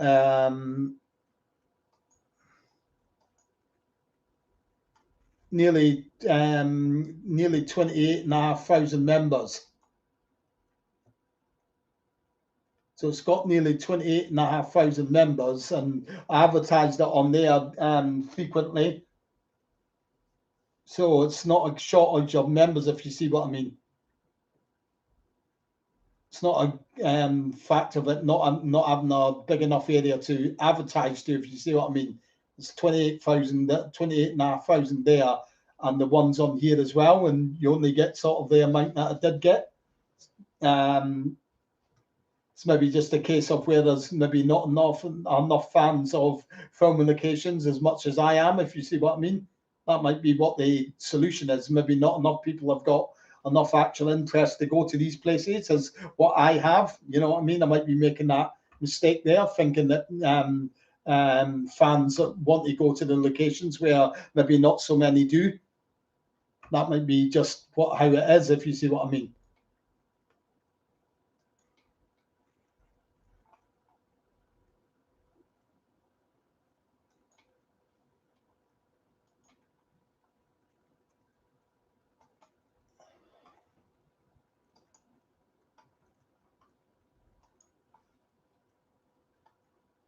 So keep your questions coming in.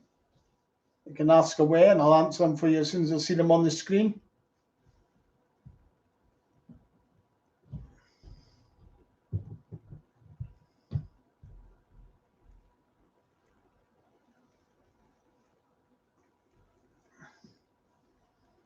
But I don't actually have a Facebook page for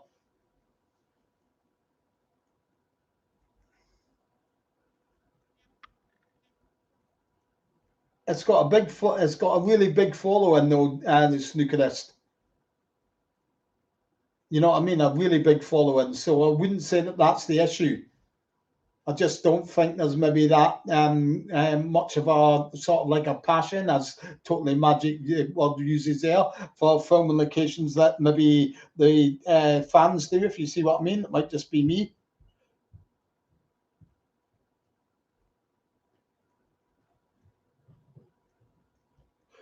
I mean, it could easily be another reason as well, is that a lot of the times fans will only come to events that there's celebrities at. But what people have got to realise is, in this day and age with COVID, like you say, you're not going to get celebrities turning up for them, if you see what I mean, because of the dangers involved, especially with on the buses. A lot of the celebrity guests are in that vulnerable age, which is they're like Anna's 85 now. So it's a vulnerable age. You've got to keep them wrapped in cotton wool, so to speak. But the harsh truth of the matter is, you're not really going to be able to do on the buses events with celebrities being there for very much longer because of the age of it. I mean, on the buses is 50 years old now. So you're going to have all of the celebrities are going to be of a really in the high age group, if you see what I mean. So sooner or later, you're not going to have events either, in terms of where celebrities will be turning up for it, because there won't be any to get there, if you see what I mean. No, Mike, and on the whole premise of On the Buses, it was written around the character of Stan, who the writers knew was Reg Varney's part from the start. They knew that because they had worked with him in the rag trade, and they knew that was who they wanted for the part of Stan for On the Buses. So it was always going to be Reg Varney for Stan.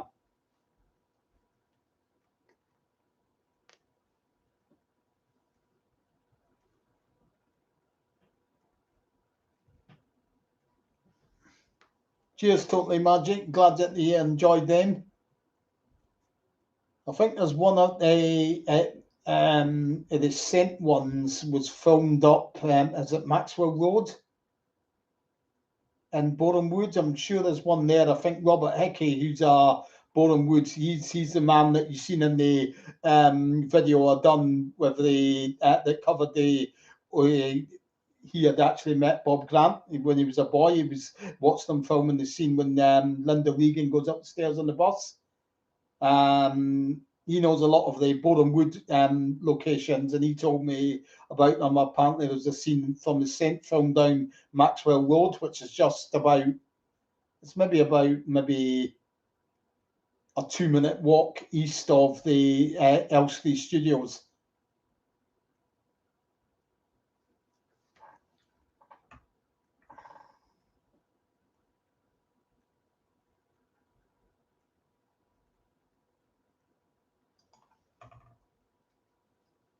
Well, the whole process of making, and the cheers, Mike, cheers for your kind words. The whole process of doing an episode was done within the space of 5 to 6 days. It would start off on the Monday at the start of the week. The cast would get sent the scripts to learn, and they would learn them, and then the Tuesday, Wednesday time and the midweek they would film the external location scenes. So if they needed to go out to locations, that's when they would shoot those scenes, and then the rest they would be back in for Friday, I think it was, in the morning, stroke afternoon. They would head down to the Stonebridge. There's a block of flats here LWT had offices in where they used to do the rehearsals. They run through the scripts and then they would do the live recording it Friday night in the Wembley studios. Yeah, there were live audiences for every episode, Mike.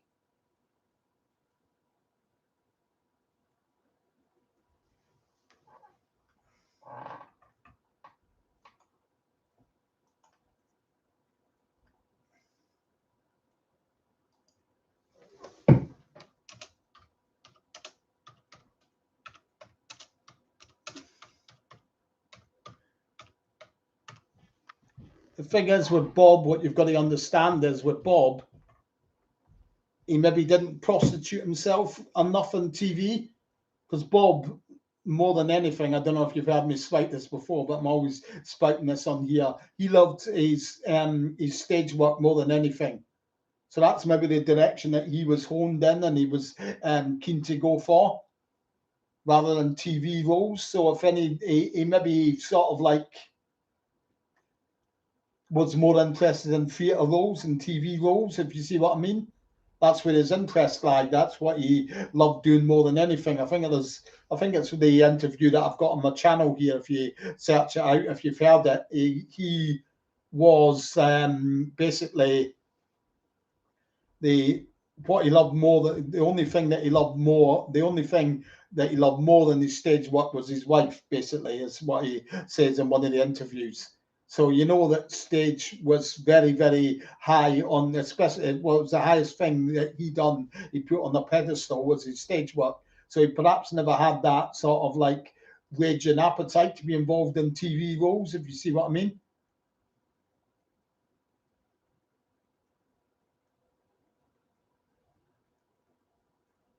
Yeah, it certainly was, Makita. I'll tell you which episode it probably was.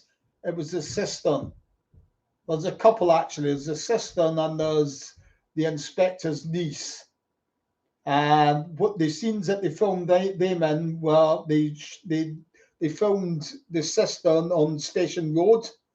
So if you think of Station Road in Hendon, you see what is, I think it was a Station Hotel back then. I think it might have been, and it's the Midland Hotel now. In the background, when they come out of the Sankey's, the shop with the toilet, that shop used to be basically where the bridge is that goes over by the Hendon train station. You've got a flyover that goes over the motorway and railway line. That shop used to be on the eastern end of that, but that's been demolished now. And the houses that the family, you see them coming out of and running next door to Jack's to use his toilets, were along Algernon Road, which is just off Station Road. They've all been knocked down now as well. They were knocked down in the, I think, in the late 70s, early 80s to make way for the extension to the M1 into the centre of London.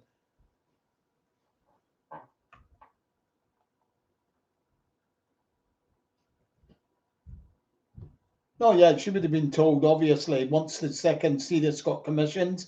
She probably would have been told after they realised a second series was being commissioned and Doris Hare was coming back for the part that was originally intended for Doris. Yeah, he just suffered from like manic depression, basically.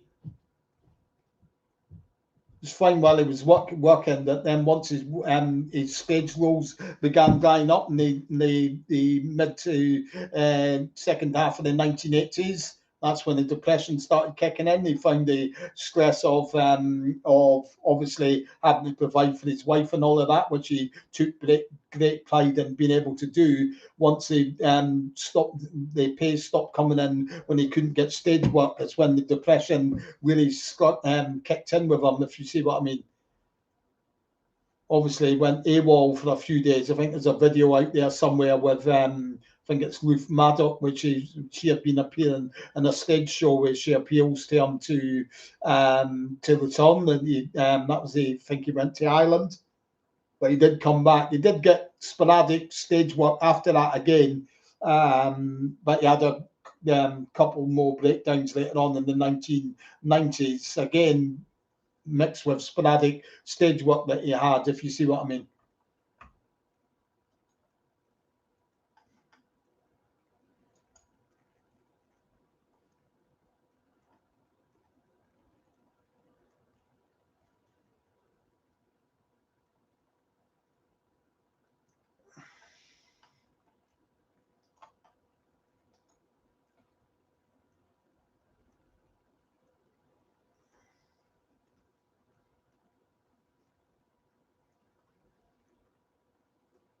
Yeah, it's very true, but it's one of these things that you just can't envisage for, if you know what I mean. I think the events that started sort of like 5 years after he had passed, obviously, if they had have started way earlier, that might have seen how much he was loved, if you know what I mean, as well. So there's that side of things, I suppose.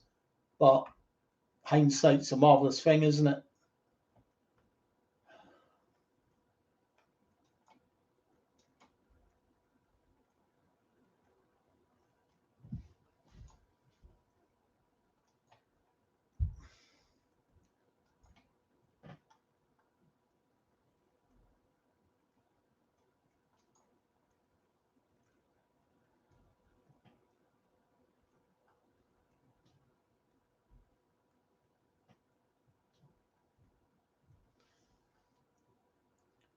So if you're enjoying the live stream, just remember to click the subscribe button as well, and you'll get notifications. If you check your notification settings, you go into them on your YouTube notification settings and tick a box, I think it is, for whether to get notifications. And then whenever I'm on live or whenever I post up any new videos, you'll get a notification to say that a new video has been added.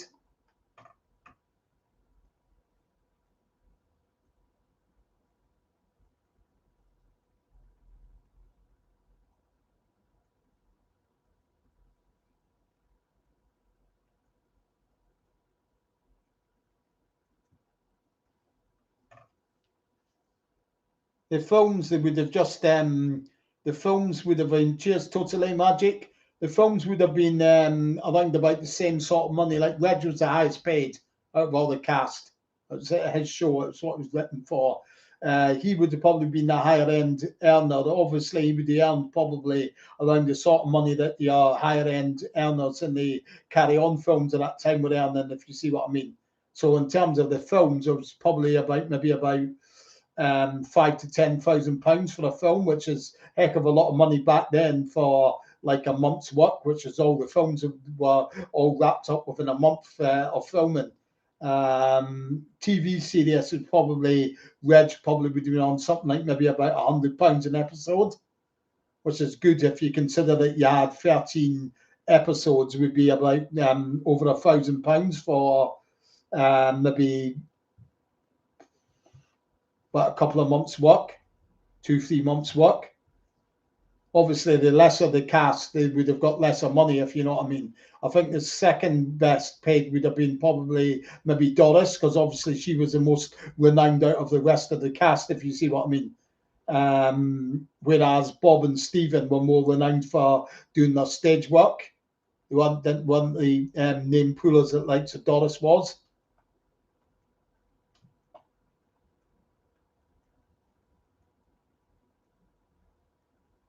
Nah, he wasn't. The only ones that were in that stage show was, I think it was Bob Grant, Stephen Lewis, and Anna Karen.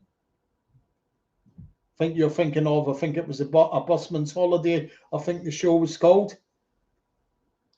And I'm well nigh certain it was Bob Grant, Stephen Lewis, and Anna Karen in it. I'm not sure when that was, what year it was. I think it was something like,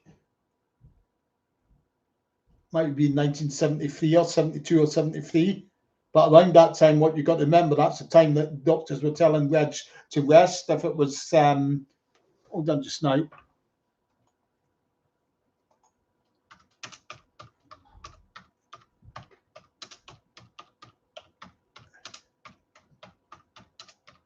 out of curiosity.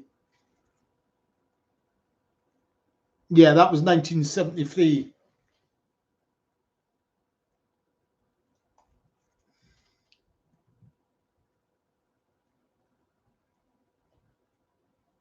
Yeah, and that had Bob Grant, Stephen Lewis, and Anna Karen in it. Also, Terry Duggan was in it as well, and Pauline Cunningham, who was also in an episode there on the buses as well.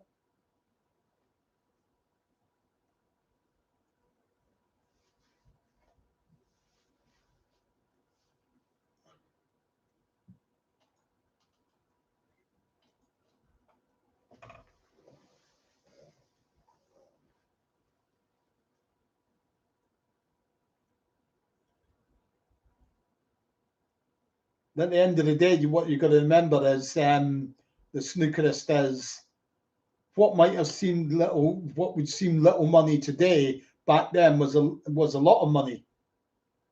If you see what I mean, that was their sort of like their week's wages, probably, that they were getting paid for just filling in the background. If you know what I mean. Again, they would have been on tiers as well, like the likes of Iris Fry, who was actually a background artist in all seven series of On the Buses. She would have been one of the better paid ones because of how often she made an appearance. Sometimes you actually see her speaking as well. Like I think you see her speaking in the new Inspector in Series 1. And she was very active as an extra in lots and lots and lots of stuff. Iris Fry was. I mean, I've seen her turn up. She turns up in an episode of Steptoe & Son. Yeah, she's in Fawlty Towers as well. She's also in. You see her in the start of an episode of the Sweeney. I think she might be in a couple of episodes of the Sweeney. You also see her in Carry On Girls. It's a scene where Kenneth Connor plays a mayor, and he goes to open up unveil a plaque at our maternity hospital, and she's in the crowd that are there to witness it. Like you see her in the background. She was also in more up to date stuff. I think she was in an episode of One Foot in the Grave as well. So she was highly active through the years. She turns up in a heck of a lot of things, but she was never actually credited. Apart from the one thing that she was credited in, that I've seen her credited in, was the episode of Fawlty Towers. That's when like the fire alarm goes off or something, doesn't it? But she's also in a couple of episodes, I think, of Steptoe & Son, the TV series. So she turns up all over the place. But she was never actually credited, if you know what I mean, apart from that episode there of Fawlty Towers, which actually helped me track down her name, if you see what I mean. And obviously Glenn Witter was another one. Yeah, it wouldn't surprise me at all. She turned up in all sorts of things. Another one who, sadly, who's passed away now, passed away maybe about a year ago, was great pal, was Harry Fielder, who was another superb extra. He was in a couple of the On the Buses films. He was in everything and anything. I couldn't even begin to go through what he was in, but he was in basically anything and everything from the 1960s right up until the 1990s, the early 2000s.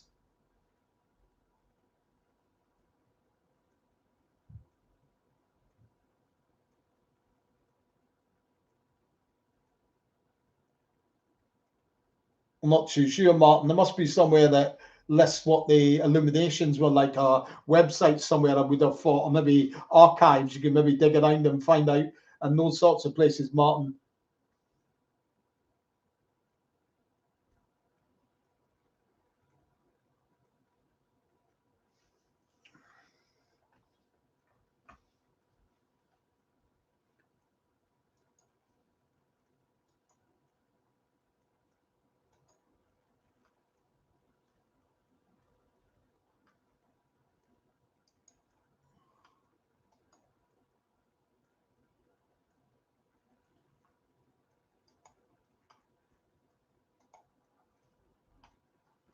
So keep your questions coming in. If you've got any more questions, post them up and I'll answer them for you.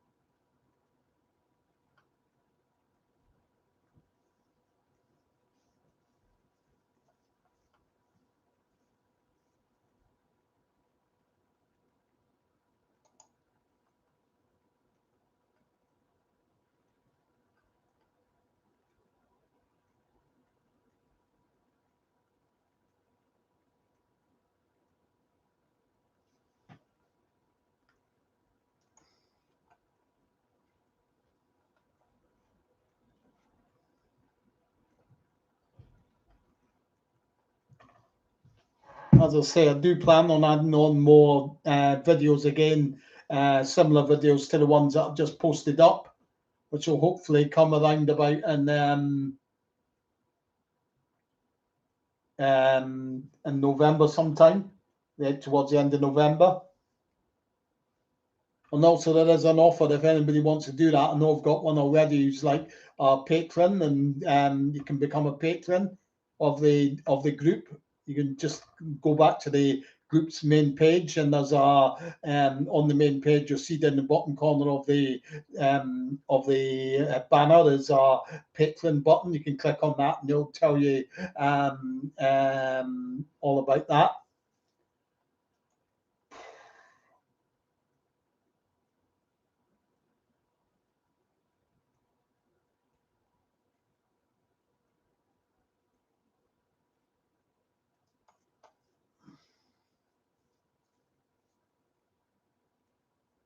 Yeah, so on the Busman's Holiday stage show, that would have happened. You see, that would have been around about the time when Reg was being told to rest. So obviously that's another reason why he wouldn't have been able to have actually taken up that anyway, even if he had wanted to. But I don't think he would have done, to be honest.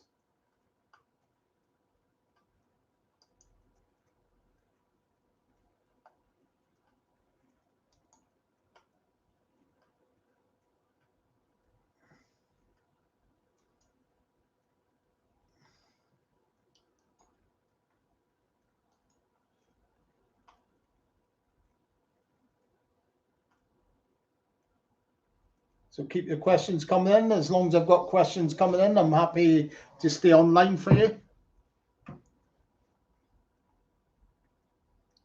I would think about doing the sort of thing that I had one up of earlier, but you're bordering on copyright infringement of things like your episode reviews. I know people have asked before about doing it, so putting on an episode and then I sort of like go through it and talk over it, stop it at points and point out interesting things. There was one that I had up here before, but they are very easily taken away because of copyright infringement. Basically, YouTube won't allow any full episodes of things posted up, really. They're very difficult to get through copyright and all of that, even though I'm not putting up there to sort of like as in its natural format, because I'm stopping it and talking over it and talking over it while it's playing. So it's not exactly letting people see it in its entirety because I'm talking over it. It doesn't matter. They will get taken down for copyright infringement. So that's why I don't do that sort of thing, if you see what I mean.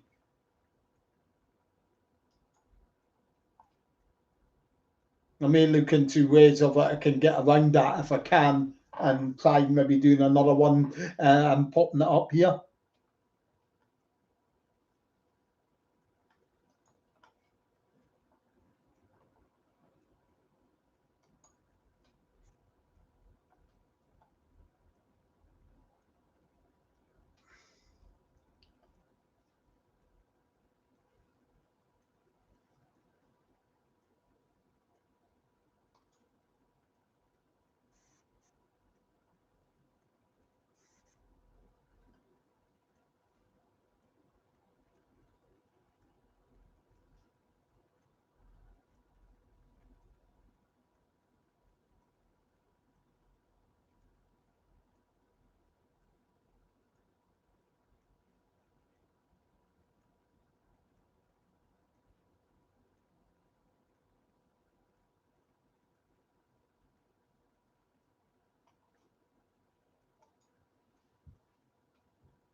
No, there's not really a lot of stuff around them on memorabilia on the buses stuff. You might find the odd sort of like original um, maybe studio ticket for maybe a screening, a live screening of the recording of the episode or something like that on YouTube, on some place like eBay and such like. But in terms of bigger stuff like sets, then it's not going to happen because basically a lot of this stuff has been like obviously London Weekend doesn't exist anymore. The sets are not something that you'll see that they'll keep anyway. They'll have been broken down a long time ago. It's more likely to have been things like props, like a ticket machine or something like that. But again, you've got to remember that you're talking about a show that's 50 years old. So, and the ones that they would have used for the recording of the show would have had defects for them to be able to use it anyway. So imagine what those were defects in the 1960s, early 70s would be like now, 50 years later, if you see what I mean, which leads you to say that there isn't anything like that still around, if you know what I mean. Although somebody did say once that they seen Jack Stan's blazer for sale, the one that he wears in the holiday on the buses, that are some sort of like a auction, a place that sells TV memorabilia and such like. So you might find the odd things, but I don't think there's a heck of a lot to collect, if you know what I mean. And especially in terms of things like props from the show, like maybe the table or something like that, or TV set that you might have seen featuring in it. Don't think you'll find things like that.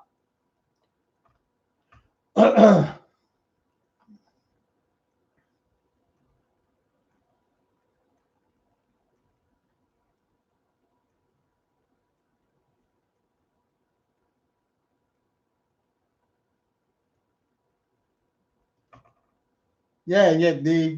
I know Michael did. Michael done one for. I think he done one for frozen chips or something like that. The Michael Robbins. And Michael Robbins, of course, he featured on the really famous set of adverts, the PG Chimps adverts, which were, I do believe, they hold the world record for the longest, I think, or I don't know what it is. Is it the longest running sequence of adverts because he stayed with that theme for so many years, or was it one of them was the most played advert, something like that? Because Michael Robbins did the voiceovers for and a couple of those adverts.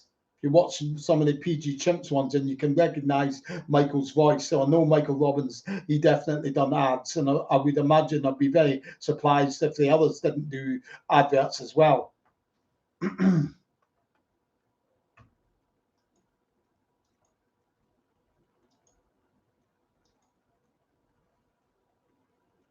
I think Bob done one for milk or something like that, but it was like a finished TV advert. I think I've seen a link on YouTube to that. I'm sure it was like a Finnish advert from Finland for something like milk or something. I'm sure.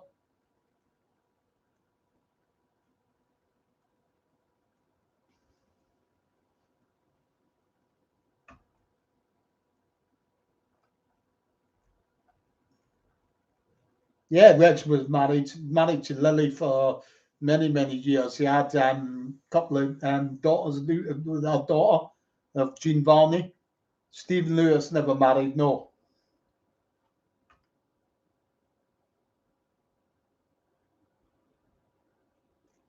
Michael Robbins married. He married Hal Dyer. Or she sort of like who actually became known as Shirley Robbins was her actual name, but Hal Dyer was her stage name. They married, I think, in 1960 or 61. Bob Grant, of course, he had married 3 times. Doris was married. She was married to a phrenologist. And of course, Anna was married to Terry Duggan.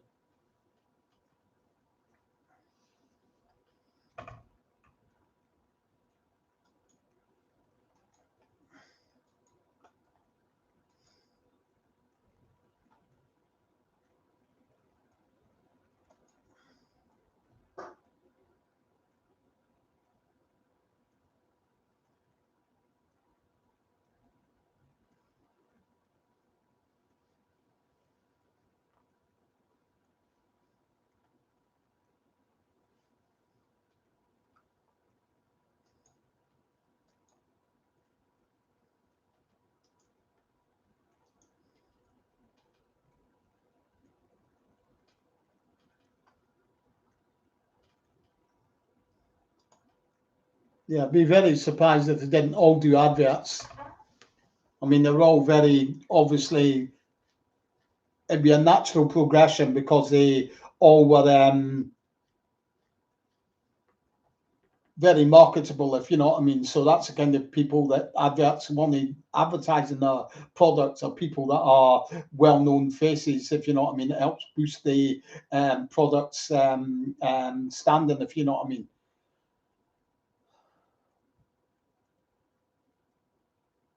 As I said earlier, Dave, it would have been a case of where it would have been somewhere around about Reg being would have been the highest paid.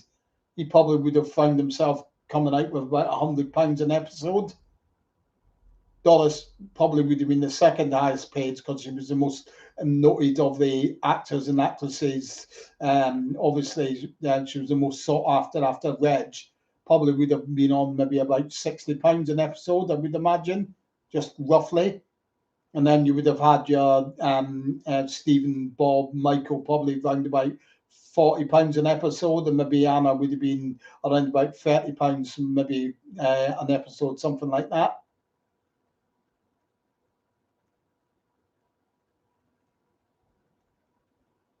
Yeah, that's what I mean. It's a lot of people will say, "What was that?" Oh, but what you've got to remember back then, that was a heck of a lot of money.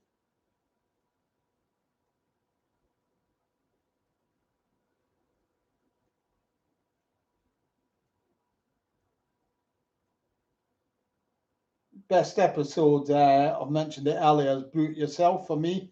That was my favourite episode.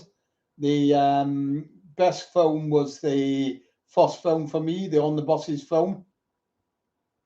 Lots of people tend to, when I say that, they say, "What? Why not Holiday on the Buses?" Well, for me, Holiday on the Buses, for me, it was tinged with sadness and the fact of when you're watching it, you know, it's the last time they would ever work together again. And second of all, it wasn't set in the bus depot, which I believe was the strength of the whole thing. That was what On the Buses was meant to be about, working in the bus depot. So it didn't have that element to it as well, really. But it did show that it could work outside of the bus depot. But I preferred the ones that are set in and around the bus depot, if you see what I mean. Yeah, I knew it was somewhere like that where Reggie's jacket was held at some place like that, and it was sold that I don't know whether it was some place where it was auctioned off somewhere at one of these places.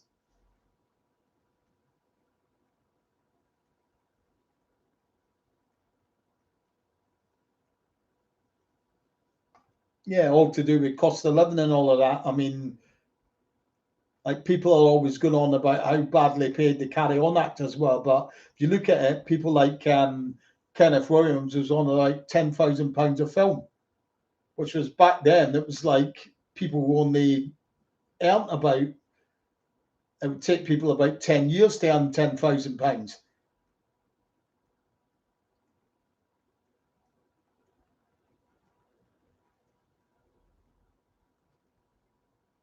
Oh yeah, it'll still be what obviously DVDs and all that help with things like that, but it's one of those phenomenon that's just sort of like a phrase you could use is like good humor never goes out of fashion because it's like your Laurel and Hardy films. They're still massively successful today and much still much loved, and they were like 1920s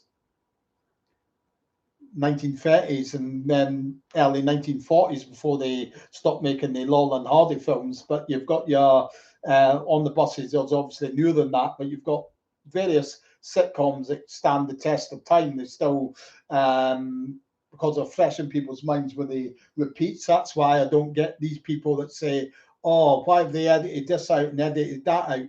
It's better that they're getting shown than not getting shown at all because it brings a new generation of fans to them, if you know what I mean. And some see on the buses, if you see what I mean. Whereas if they weren't shown at all, that new generation, there would be a vacuum. Nobody would be able to see it. Not unless the only people who really see it as family members who are shown it by the off of DVDs and all of that. But I think with it getting shown in the mornings, like it has been frequently in the last few years, and the spin-off films as well, younger people might switch over and say, "Oh, this is quite good. This is," and then that's it. I mean, I know from the events that I organise, you can get people there. A lot of the people that actually attend weren't even born when it last aired on telly. So they're all like second generation fans, if you see what I mean, on the buses.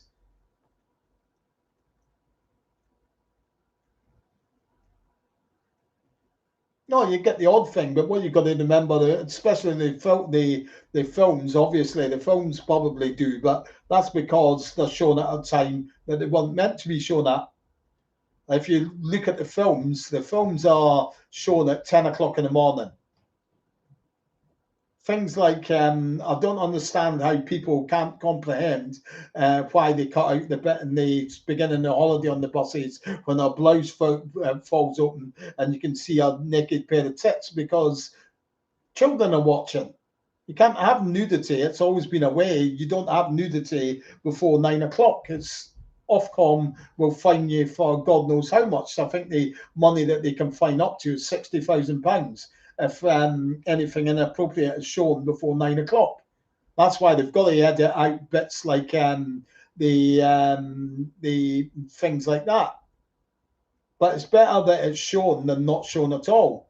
I mean, it's a blink and you miss it pair of tits anyway that you see, but people cry about it as if a massive part of the life's been taken away. I mean, chill, man. We're getting to watch the films on telly.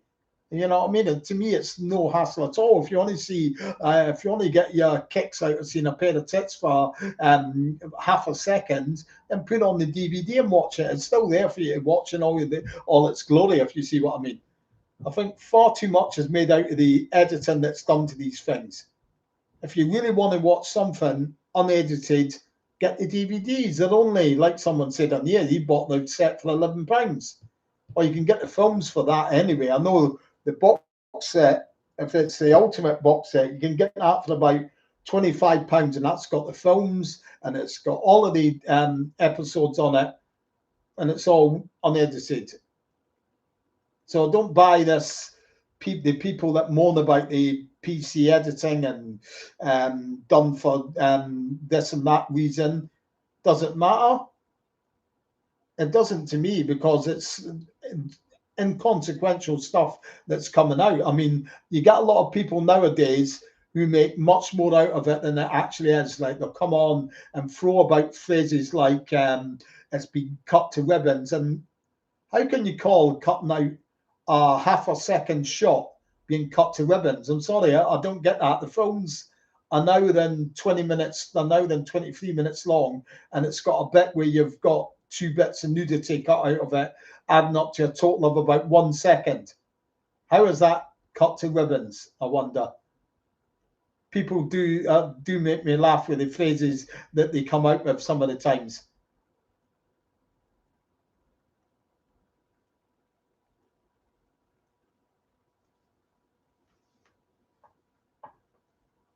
Yeah, of course, that's what it's all about. I mean, that's the reason why you've got these new generation of fans, because they're picking up on the repeats and all of that, if you see what I mean.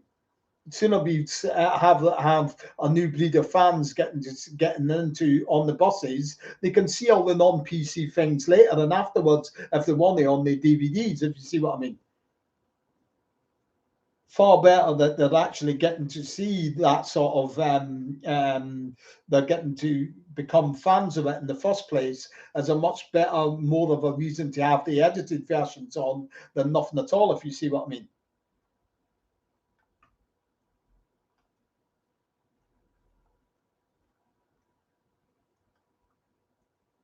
I mean, at the end of the day, you're never going to see Holiday on the Buses with the naked tits and the naked Olive's bum, which it wasn't Olive anyway. It was just a stand-in that was the backside that you see. So I don't know what people are really getting hated about, because it wasn't Anna Karen's bum that you see anyway, but there you go. But there are 2 bits of maybe a second's worth of material that are cut out of a film. They're never going to show that film at 9 o'clock at night, because 9 o'clock at night now is prime viewing slots for much newer material. Maybe the first screening of the episode of maybe The Walking Dead or something like that. That's the slots that are saved for those sorts of things now. Not if it had been 1975, then it might very well be on that 9 o'clock slot, because it'd be doing the first time that been screened on television, but not anymore. It isn't.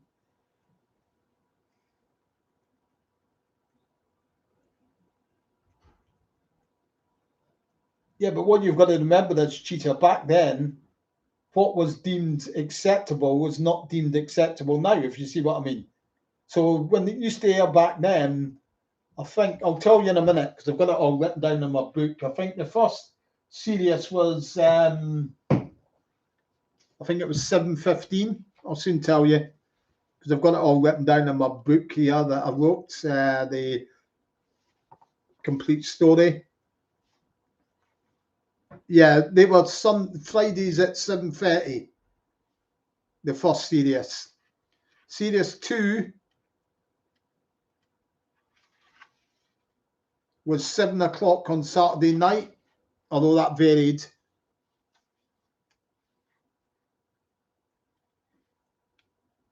Now they were all Saturday night, 7 o'clock. Series 3 went on to being 7:30 on the Friday night. Then on to 8:30 Friday night. Series 3, the later episodes were 8:30 on a Friday night, all before the Watershed, obviously, as they were. And then your Series 4 episodes were 8:30 on Friday night again, although later on in the series they went on to a Sunday night at 7:25.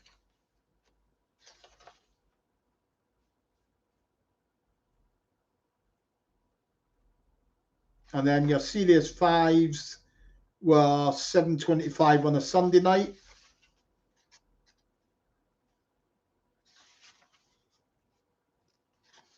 Series 6 went on to be in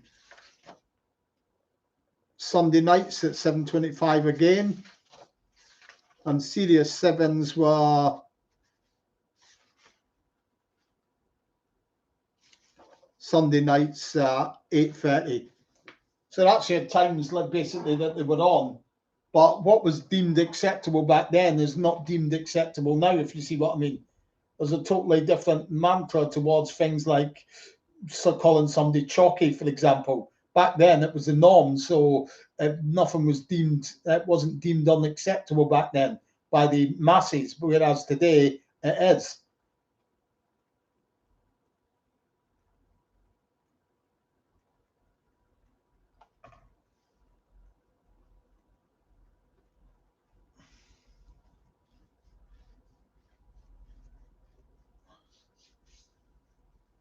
Yeah, there's nothing missed from a second of Cup night, but if you look at some of the Facebook groups who are on the buses, every time it's shown on telly now, I dread it actually being on, because you can guarantee that somebody will step in and start up a thread saying, "Oh, cut to ribbons again." And there's, how can you call 1 second out of an hour and 23 minutes of a film being cut to ribbons? I'll never know. But a lot of people jump on that bandwagon and all go berserk about it as well.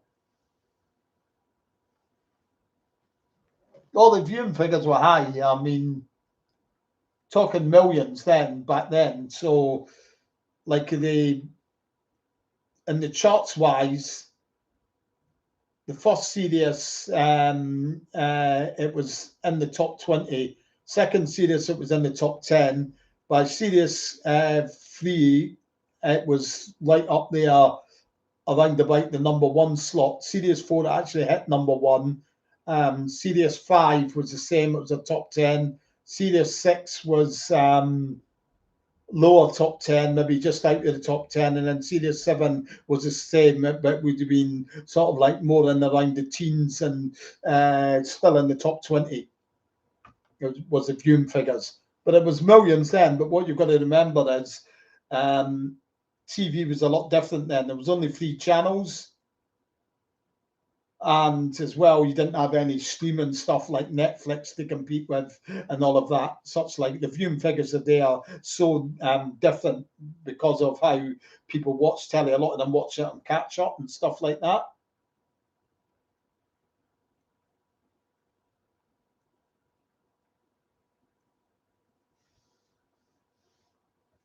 Oh yeah, TARDIS. It certainly is still very funny. That's why.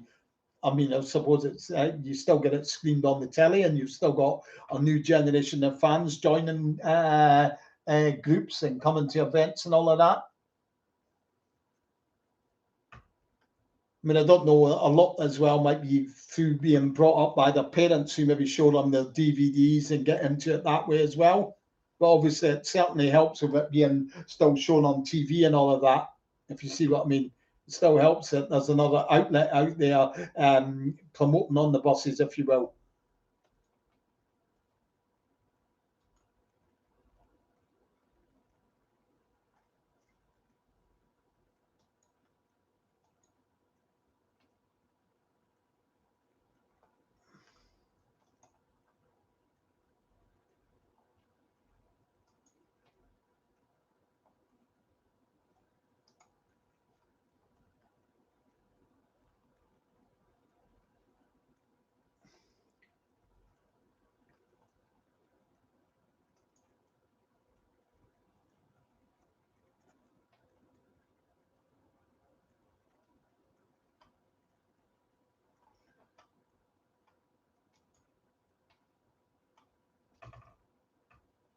So if you've got any more questions, just post them up and I'll answer them for you as soon as I see them on the screen.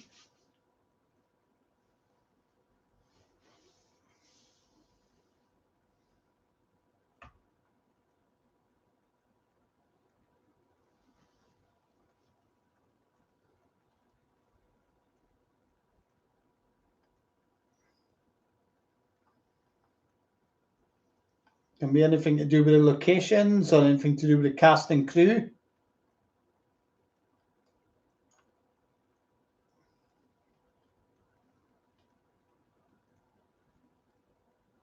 It wasn't really a matter of changing it, although in the way it was, it's don't know if that's the right word to use, because when they were casting on the buses, Reg and the writers earmarked Doris Hare for the part before all the buses started, and then obviously Stuart Allen, who was the producer, also had a hand in the casting. He went to visit Doris at her Putney Bridge flat where she lived at the time. He said, "We're about to do this new series called On the Buses. We'd love you to come and play the part of Mum." Showed her the scripts and all of that. And she said she'd love to do it, but unfortunately, she was going to be out of the country at the time. She was married to like a phrenologist. That's a man who specialises in head traumas and all of that sort of stuff. They were going to a seminar over in Mexico, I do believe it was. So she wasn't going to be available for the start of the filming.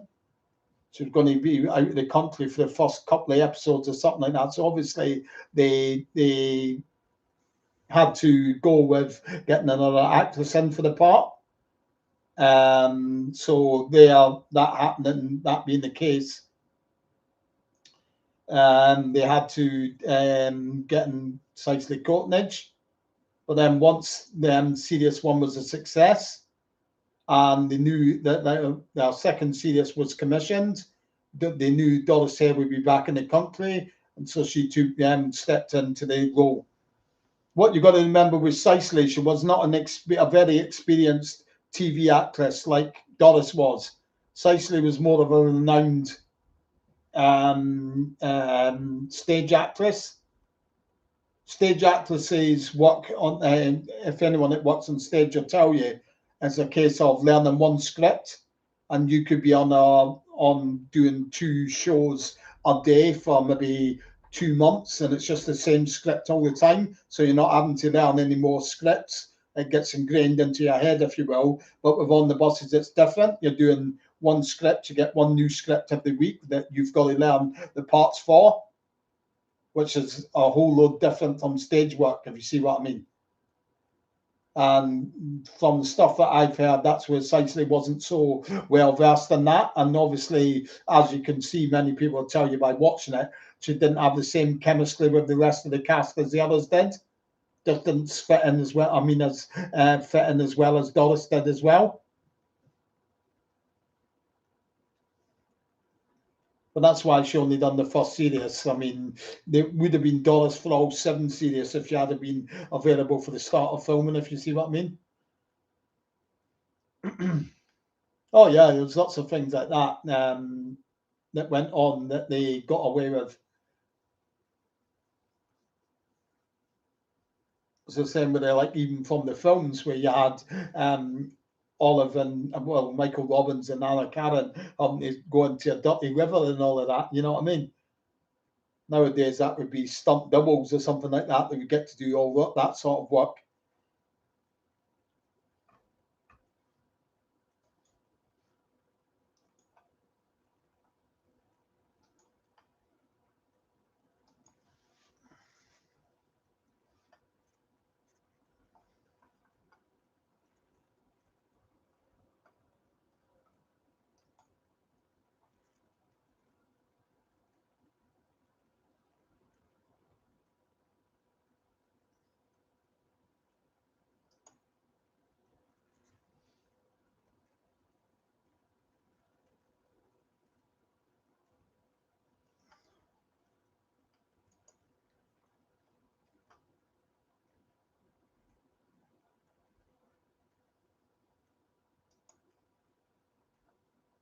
So keep your questions coming in. You got any more questions? Post them up and I'll answer them for you as soon as I see them.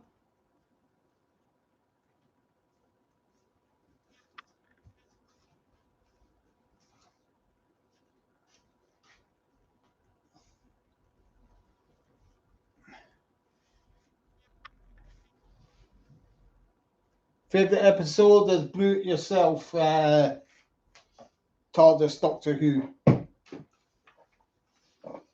Now this book here will probably answer some of the other questions as well that were being asked if you can get this sorted out.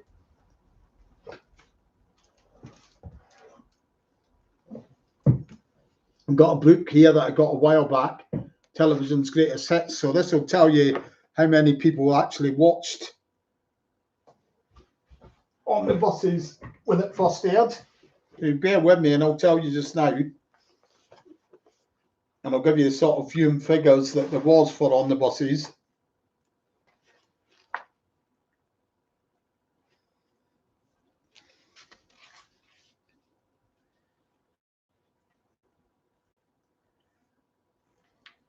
So like the first episode,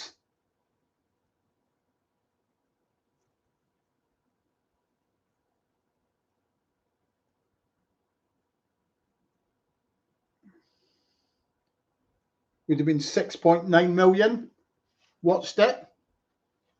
So you had 6.9 million in Series 1. Series 2, this isn't right, these are the years, sorry. So the top episode in 1969 drew in 6.9 million viewers. Top episode in 1970 drew in 8.2 million viewers. The top episode in 1971 pulled in 8.5 million viewers. Top episode in 1972 pulled in 8.1 million viewers. And the top episode in Series 3 in 1973, were pulled in 6.9 million viewers. Now, back in those days, you've got to remember that most houses only had one TV set. Some didn't have a TV set at all as well. So that's why if you listen to that now and think, oh, it's not the 20 million that you had back then, if you said what I mean.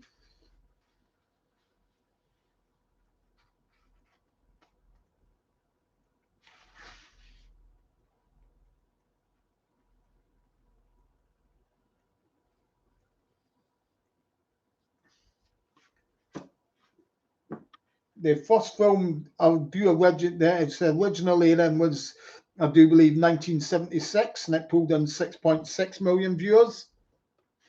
I'll go and see if I can find out the figures for Holiday on the Buses. Just keep posting your questions up, and I'll get down to them once I've finished doing this. Just out of interest that you're wondering about viewers, the amount of viewers that it got.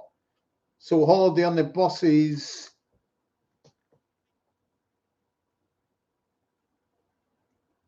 Do believe it was first aired in 1979, got 13.7 million viewers.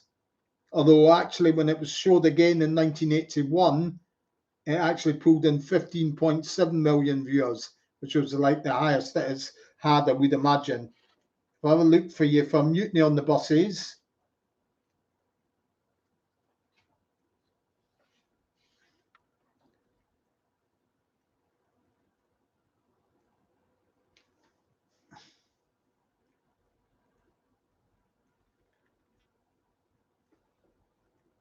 It doesn't seem to have Mutiny on the Buses here. That's strange. Bit of a foul up, no Mutiny on the Buses. Oh well. Right, so I'll get back to answering your questions now.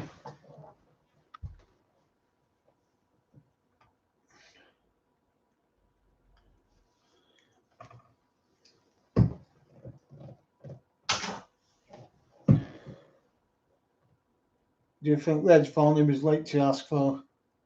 That's just what he got paid, basically. I wouldn't say whether it was right or not, but that's he got higher wages because he was the star of the show, basically. I mean, I would imagine that's the same in any sort of sitcom. I'll lay a bet David Jason was the highest paid of Only Fools and Horses, if you see what I mean.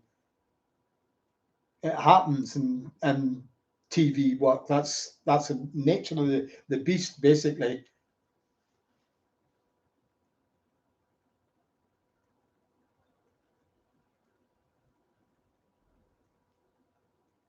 It's not a matter of demands, it's what they are sort of like what they can command more than demand, if you know what I mean. They were like Reg Varney was a big star from the what they had done in the 1960s on telly, had made his name in shows like the Rag Trade.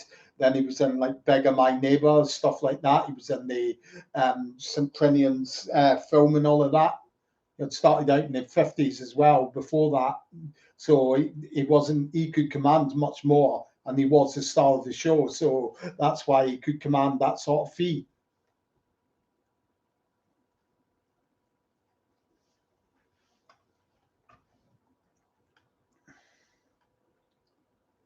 I mean, I know that like when Stephen Lewis and Bob Grant were offered the parts and on the buses, they didn't even think they were going to be in every episode of the first series, if you see what I mean. I think Bob Grant touches on that in the interview that I've got.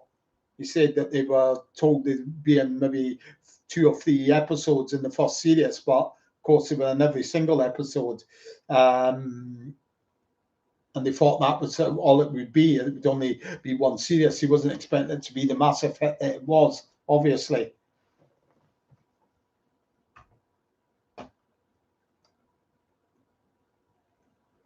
But we'd imagine it'd be a similar sort of thing to like Only Fools and Horses. I bet the highest paid from Only Fools and Horses was David Jason. He probably got paid a heck of a lot more than somebody like, say, Kenneth McDonald, who played Mike in the Nag's Head. Just the way that it is, really. And Mike was a sort of regular in it as well. David Jason would have got paid more than Nicholas Lyndhurst. There's no two ways about it. It happens. That's the nature of TV and how it works. Might not seem fair, but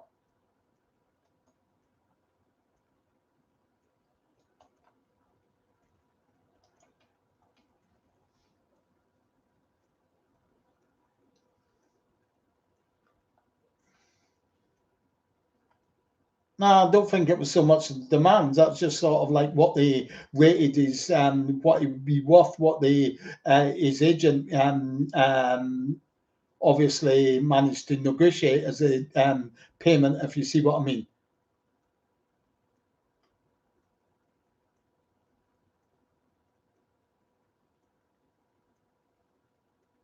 No, it was nothing to do with anything to do with the money that he left. It was his ill health that Reg Varney left for. It was nothing to do with the reason the series came to an end.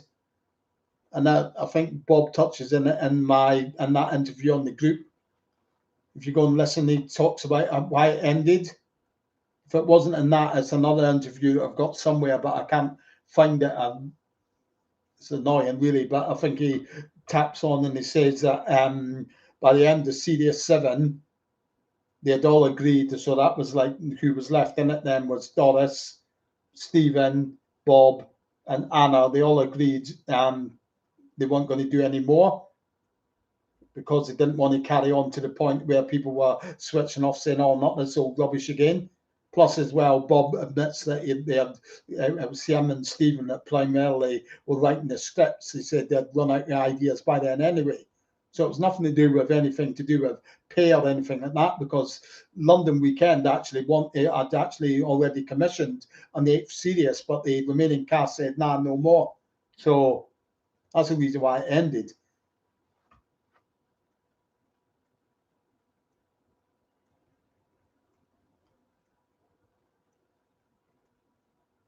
So like Reg left for health reasons. He was told he had to rest. That's why he only done half of Series 7. Then he came back after his rest for a holiday on the buses.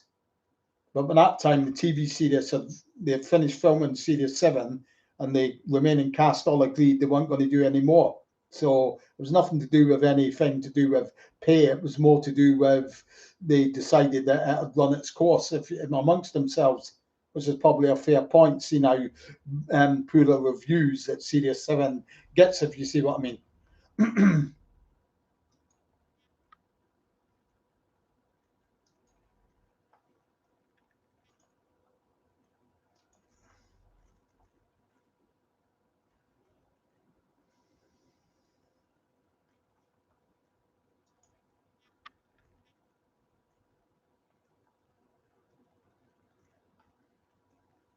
No, it was. It's like any show, though. I don't care what show it is. Even Only Fools and Horses would have went down the tubes if David Jason had left. And don't forget, by that time, for me and on the buses, the start of the downhill slope was the end of Series 5. Why do I say that? Because that was around the time that Ronnie Wolf and Ronnie Chesney stopped writing the scripts. They moved over to the States to work on the US spin-off Lots of Luck. So they were in the US by that time. That would be late 71. And they were there's no two ways about it, they were the best script writers for the show. So once they left, the scripts qualities probably dipped a little. And then end of Series 6, Michael Weldon's left. So you had another dip then, obviously. And then Reg Varney left, which was another dip. So it's just like what it's just like. It's just like Only Fools and Horses. John Sullivan stopped writing the scripts for that and say at the end of Series 4, for example, let's say, or Series 5. And then a series later, maybe say Boyce leaves it. And then after that, the next series after that, David Jason leaves it. That would certainly feel the effects of it. That wouldn't have carried on as well. It happens.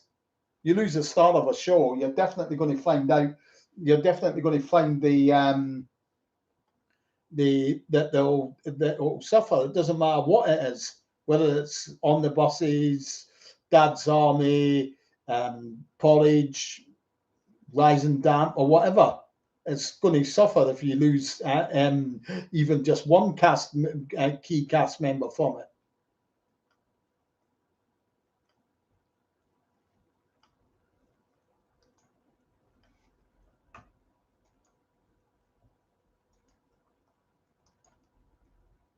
No, he just needed time out. He was thinking for rest. It's probably playing on his mind as well. It's hard to when you've got mind when our doctors told you rest or you've suffered a fatal heart attack. You know what I mean? It's going to be play on your mind when you get told something like that. I would imagine it's hard to carry on just being your normal cheery self, if you see what I mean.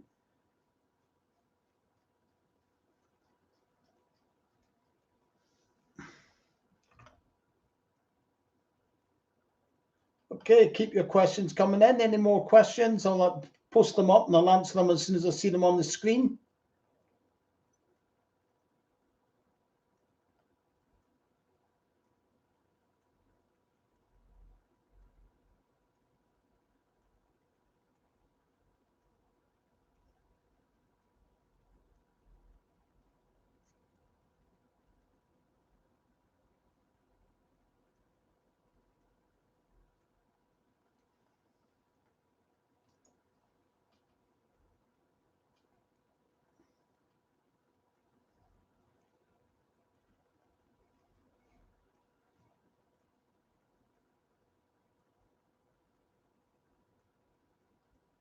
It's probably the toughest one to film, though, if you think about it, TARDIS, because they had to find a spot that had, yeah, and they had to find a spot that was remote enough with old 1920s architecture, obviously. So they had to pick the locations very cunningly, if you know what I mean, with that.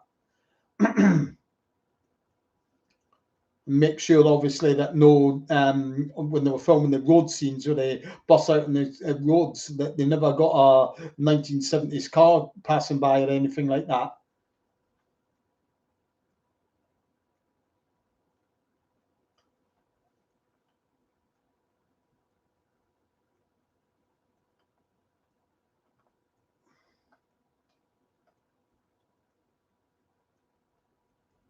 No, they probably conversed or something like that, I would suggest, because if you remember, that episode was actually written by, they actually came back to write that episode, Ronnie Wolf and Ronnie Chesney. So it wasn't like it was sort of like lesser known script writers that wrote that script. It was actually Ronnie Wolf and Ronnie Chesney. And so I would imagine they probably conversed with Reg how he wanted to be written out of it. So I would say it was probably Reg's idea to get written out that way. Obviously, it was a sort of an open door if they ever decided to do any more at any point, if you see what I mean, because you could just bring him back from his work, if you see what I mean. We'd imagine that as how it worked.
Yeah, there was much that they didn't touch on to, in all fairness. So on the buses, I mean, and those times it wasn't a case of where you think, "Oh, that's not right." You never heard anything about doing this or that before. It was just sort of like, if you look at Only Fools and Horses, you look at the plot holes there is in Only Fools and Horses.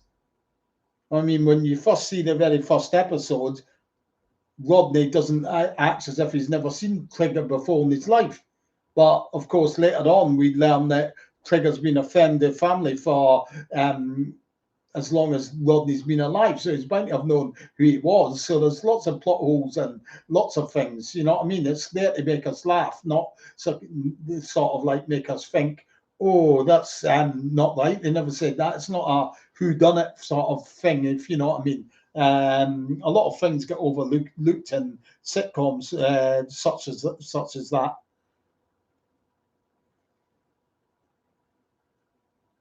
Yeah, that's it. Only Fools and Horses is full of it for that sort of thing. It's the same with Boise. When Boise first comes into it, Rodney acts like he never knew him. You know what I mean? And Dell as well. You know what I mean? It's like they never knew one another, but then later on it turns out that they've known each other all their life, basically.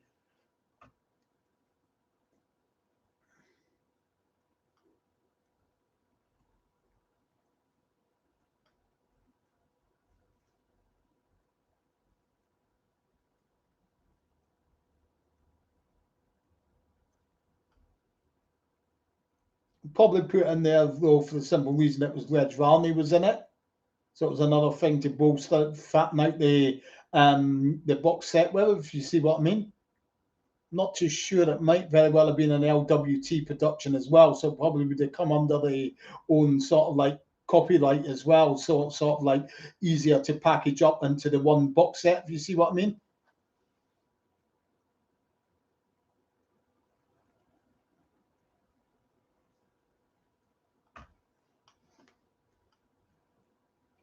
Yeah, Michael done a lot of cops in it, which was good to see. I enjoyed that because it was good to see that they were getting as much enjoyment out of watching it as we did, if you see what I mean.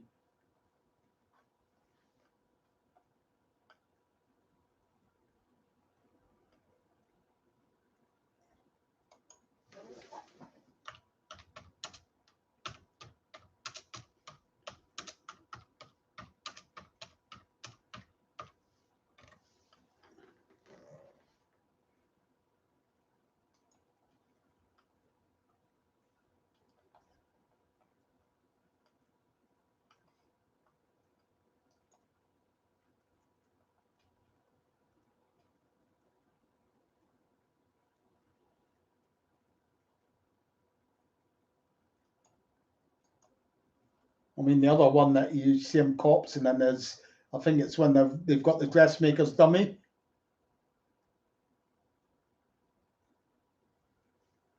The cops is in that when he's got the peg of the dressmaker's dummy going down his trousers.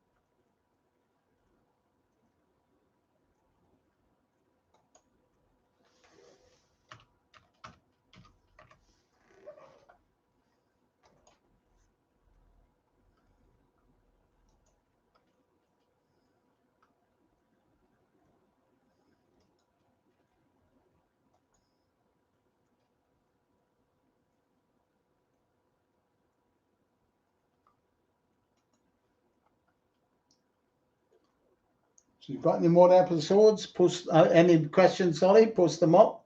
I'll answer them for you as soon as I see them on the screen.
The boss, I would say, was hired for film, and it was hired by LWT.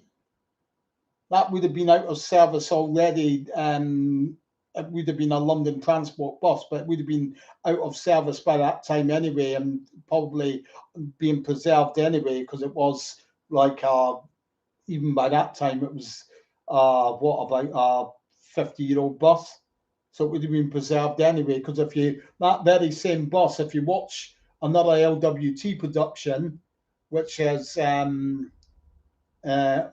you may remember Upstairs Downstairs. It features in the episode the Upstairs Downstairs, and I think it's the one where I don't know how much you know about On the Buses. It was a real classic period costume drama, and Rose, who played like a housemaid, the show, went to get a job on the buses, working as a conductress. Now, another interesting fact about it, it's not only they use the same bus as you see it on the omnibuses, but the actual driver of the bus is actually John Lyons, who appeared in several episodes of On the Buses as well. John Lyons, incidentally, he's got a book out. If you want to get it now, it's a really good book. I've got it. There you go. But that's an interesting little fact. So it's probably a bus that they hired for those purposes, for the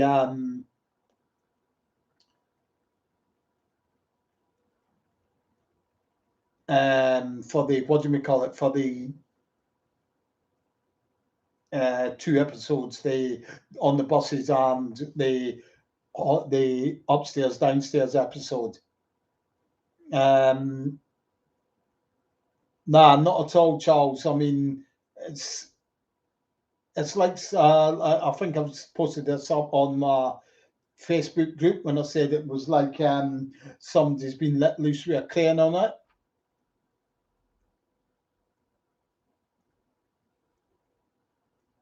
I mean, it's not in terms of, it's not something that I would go on to YouTube just to specifically watch, because it's very off-putting to even watch it. I would sooner just see it and it's natural black and white, rather than seeing it the bus turn from a flickering brown to purple or whatever it is in the clips that I've seen of it. It's just not good at all. And I'm surprised that those haven't been kicked off of YouTube as well, because they're basically copyright infringements as well. But there you go.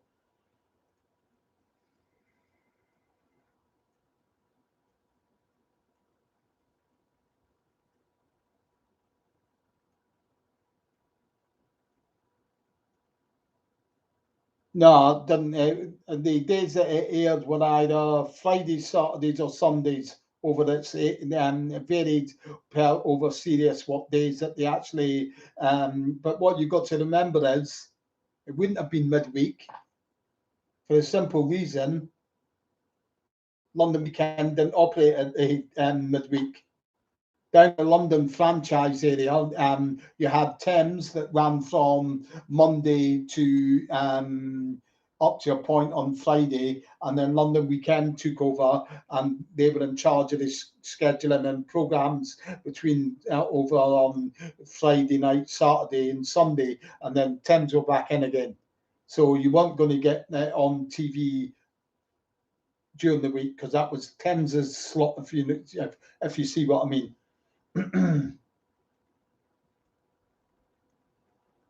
So London Weekend operated, I mean, On the Buses operated within the London Weekend window, which would have been Friday night, Saturday, or Sunday.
Okay, so any more questions, post them up and I'll answer them for you.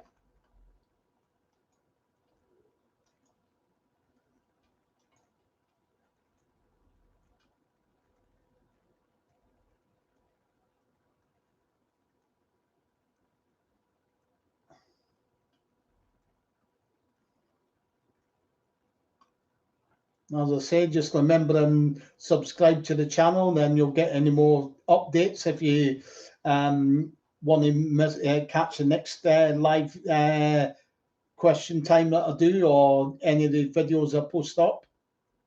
If you want to see them as soon as they come out, then if you're a member and you've subscribed, then you should get a notification to say that the video's on.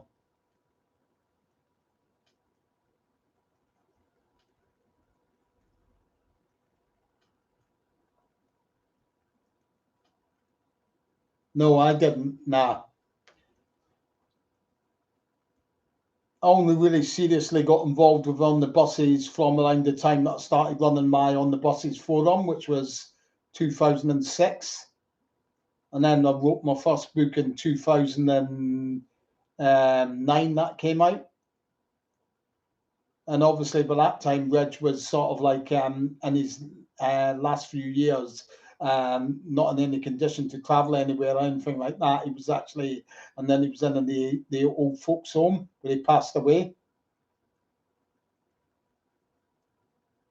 Obviously, if we had kicked the clock back to about 10 years, then Reggie would have been a little bit better health wise as well. Probably would have been able to make it to the On the Buses events. But sadly, the way that things worked out, that wasn't the case.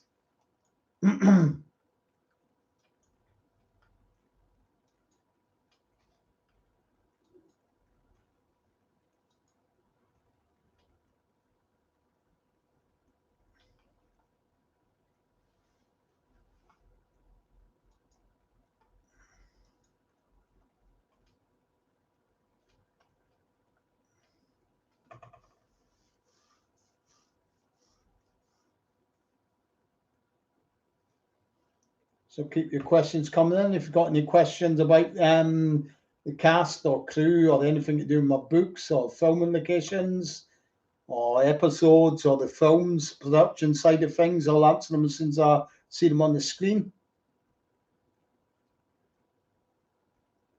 Obviously, in total, I've probably met about somewhere around about the 50 mark of people involved in On the Buses, either actors or actresses or crew members or writers, the writers, obviously.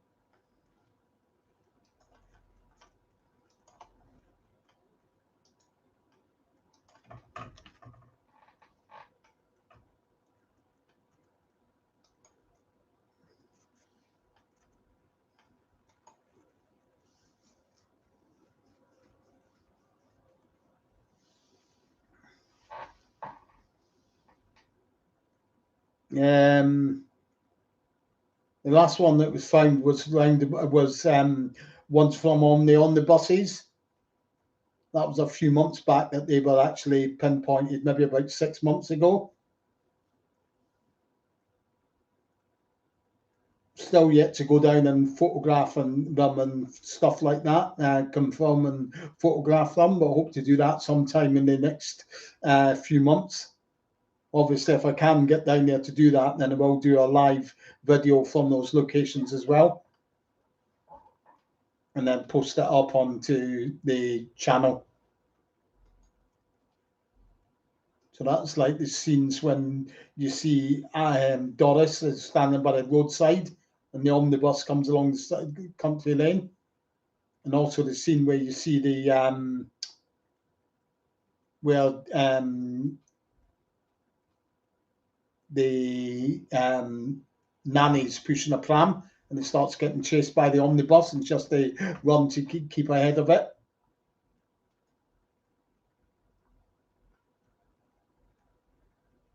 Oh, the first location, sorry. All right, the first location that I found, that was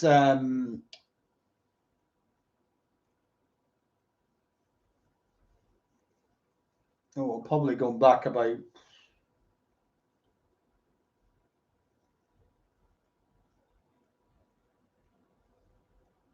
probably going back about 15 years for that. So I can't really remember what it was.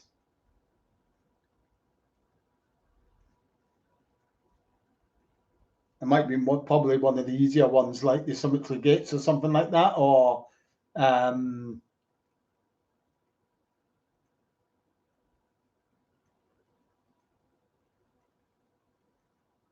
probably we're doing something like the Cemetery Gates, I would imagine. But that'd be like, as I say, about 15 years ago.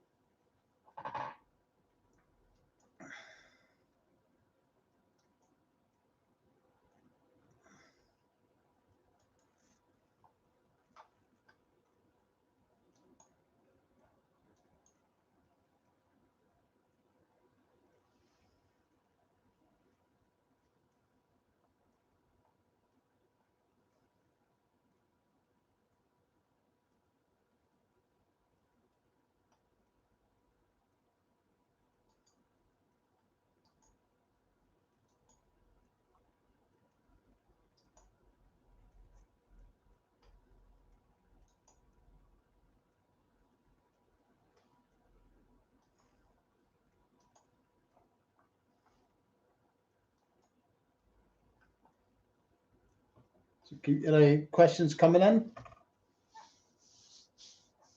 Any more questions? I'll answer them for you as soon as I see them on the screen.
So any more questions? Just keep them coming in. As long as I've got questions coming in, I'm happy to stay online.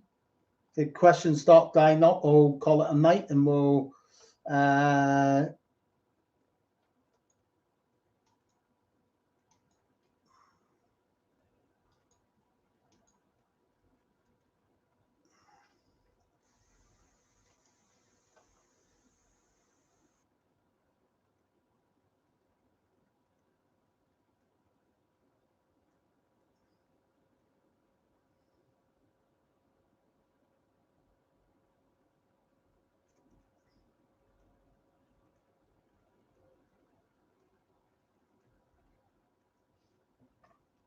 yeah, the only one that exists, I think it was from might be 1972 or 73 Christmas one, where it was like you see the bus coming back into the depot, and Bob's on it, and he's swigging from a bottle of whiskey or something like that.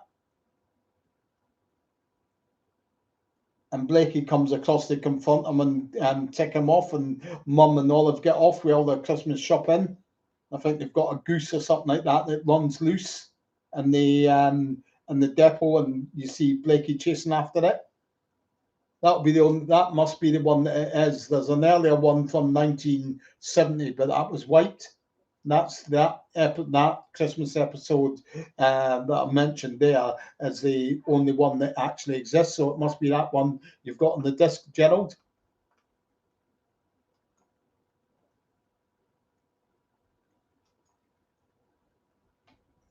They were all put on to like a thing at the time that the ITV had called the ITV Christmas Carnival. So your hit sitcoms of that era would have made little mini sketches for it, and it would all get played on the Christmas Comedy Carnival. I think the ITV Christmas Comedy Carnival it was known as.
So keep your questions coming in. If you've got any more questions, post them up.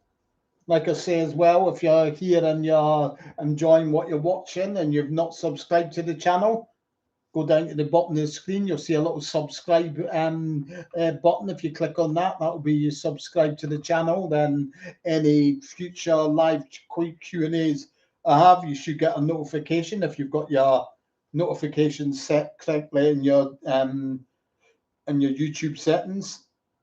And if I post any new videos up here of locations and such like, then you'll get a notification as well.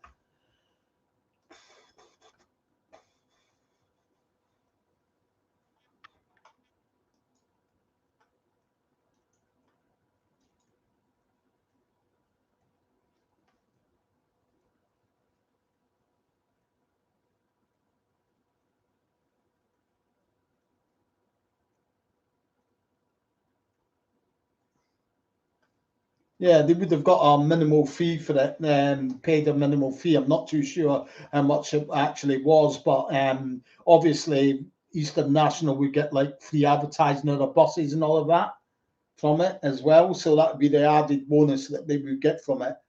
And that was, I think, something that London Transport overlooked because, of course, that's who they first went to. Stuart Allen, again, the producer, he was given the task of finding where they could get a supply of buses from. They originally went to London Transport, but they didn't want nothing to do with it. They thought it would look a show would make their buses look unpunctual and drivers look lazy and uncooperative and all of that. So they didn't want anything to do with it. But once it became a hit, they actually wrote to the writers when the movies were coming about, offering their help and could you be involved in the films. So it was a bit of a come down for such a massive company like London Transport to admit they made a big mistake. It wouldn't have been a big fee that LWT would have paid for that reason, as I say.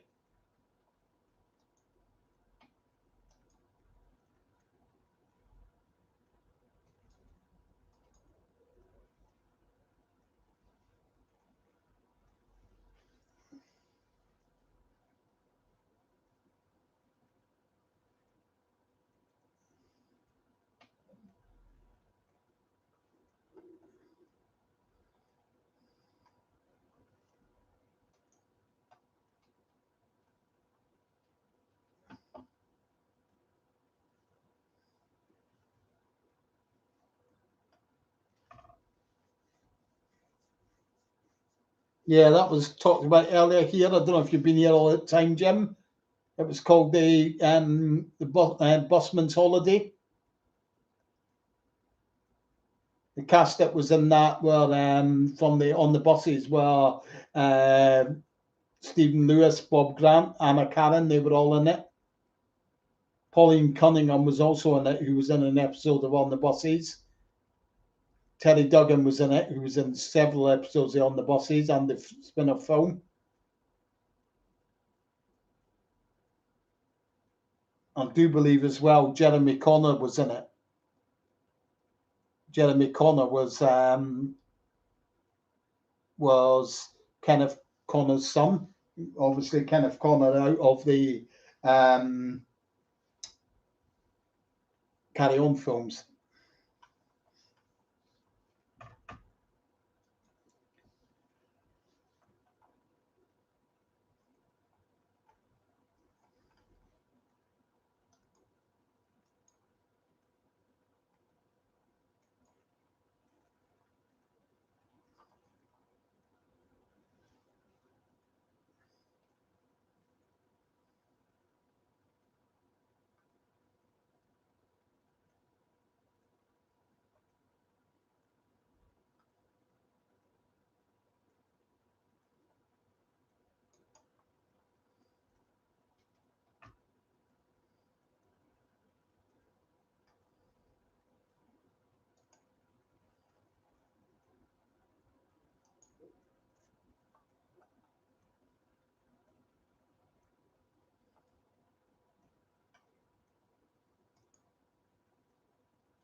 Favorite character?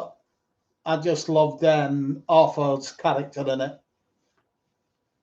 Just loved these. He was really great with his facial expressions and his glide deliveries. So I would say Arthur, and we've seen how much the show missed him when he left as a character, if you know what I mean.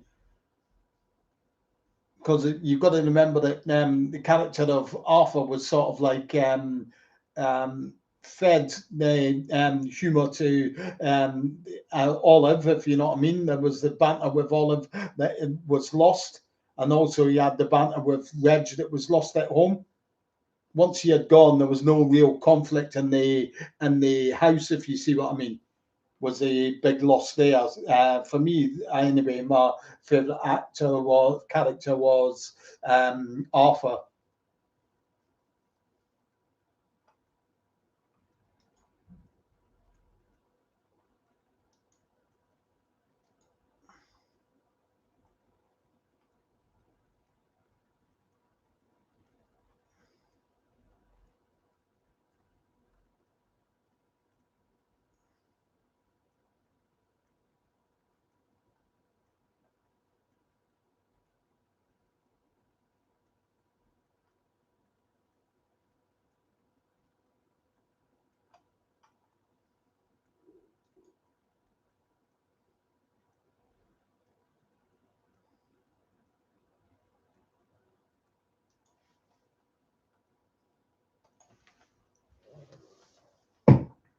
So keep your questions coming in.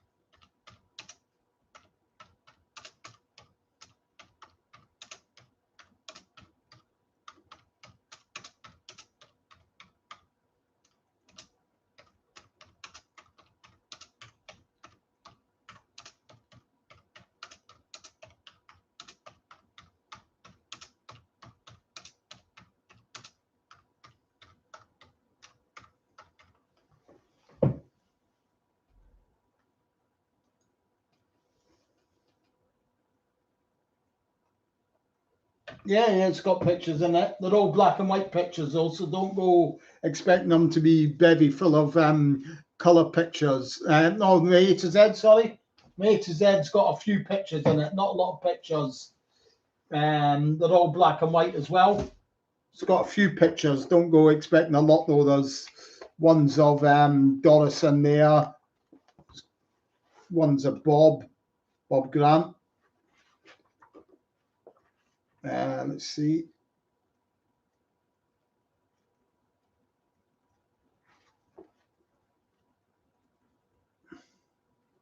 One of Anna there.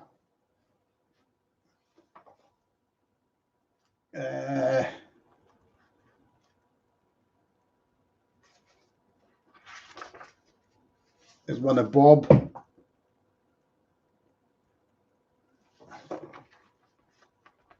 That one is, I think there's one of Doris in here as well.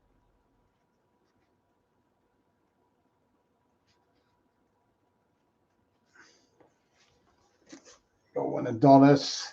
One or two other ones, but there's not a lot of pictures. That's not what they like the book was there for. There's one that was taken at one of the events that organised. That's Stuart Allen and Anna Karen there. Oh.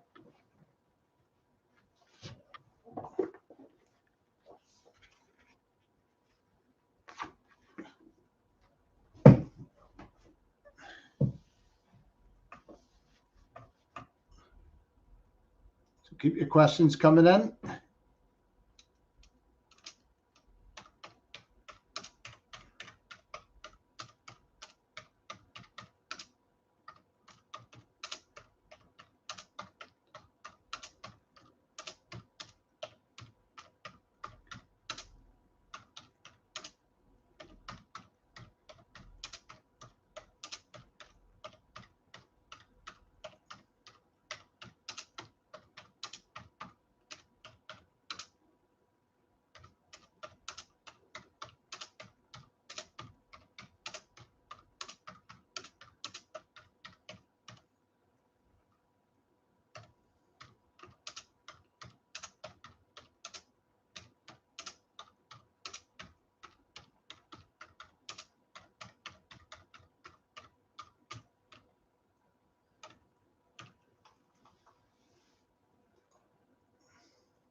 No, there's a very good chance that there would have been an 8th series if all the cast had have stayed together, I think. But there again, that wouldn't really have happened, obviously. I mean, there's a lot of ifs for that to happen because obviously Reg would have still needed to have his break regardless, if you see what I mean. So that was unavoidable, really. So unless you're talking about in a perfect world where Reg had a perfect bill of health and no health issues, and Arthur hadn't have left, then it probably would have been an 8th series, yeah.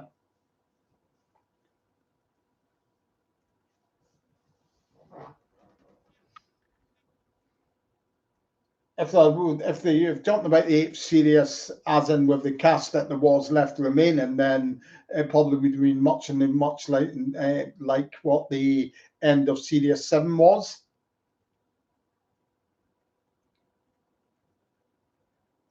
And again as well, it might have even deteriorated a bit more because I'm not too sure how much Bob Grant and Stephen Lewis could have contributed script wise, because Bob does say in an interview that I've got that another one of the reasons he decided to quit was they had run out of ideas, so they would have probably have looked to got more outside script writers in, which is another avenue. Difficult avenue to go down because the new script writers coming in have to get to know how to get the best out of the cast members that they've got, if you see what I mean, and do it in a way that are still holding true to the characters and how they really are, if you see what I mean. The 4th film was probably a more thing that would have been a success there than the 8th series, I think, because obviously there was none of this sort of like cast members leaving from the TV series. That didn't really play a part in the films. So I think they were doing far more chance of a full film being successful than an 8th series, if you see what I mean.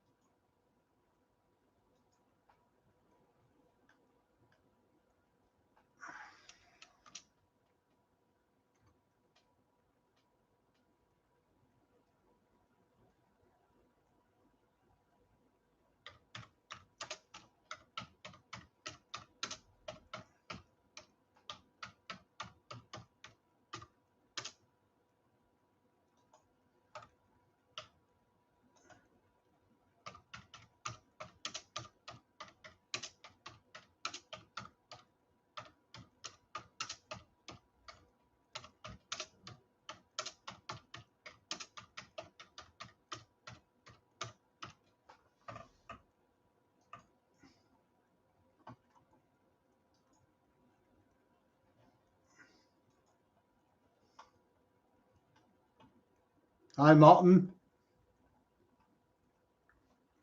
So get your questions in. I'm still here ready to answer any questions.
So get your questions in and I'll answer them as soon as I see them on the screen.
Any more questions, anyone? I'm happy to stay online as long as I'm getting questions coming in. If not, I'll call it a night. I've been online for over 3.5 hours now. Give you another few minutes, see what kind of questions I get coming in. If not, I'll call it a night. Can be about anything, films, TV series, actors, actresses, cast and crew, or anything to do with the filming locations.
Cheers, Gerald. All right, then. I'm going to call it a night now, then. Doesn't seem to be any more questions coming in, but thanks for popping in. Don't know when the next one will be. It might be in about the next couple of weeks or something like that. See how it goes. And I will be posting up more videos as well, as I say, from the next time I'm down in Boreham Wood. I will do more live location visit videos and post them up here sometime at the end of November. I don't know, I might be able to scramble something else together, another kind of locations video before that, but that as an outside chance, I suppose. Okay, so I'll say good night for now. Thanks for everyone who popped in and asked questions. Remember as well to subscribe to the channel as well if you enjoyed this live stream, so that you'll hear whenever I'm online again, and you'll be able to join me straight away. Okay, so I'll say good night for now. Thanks for popping in, everyone.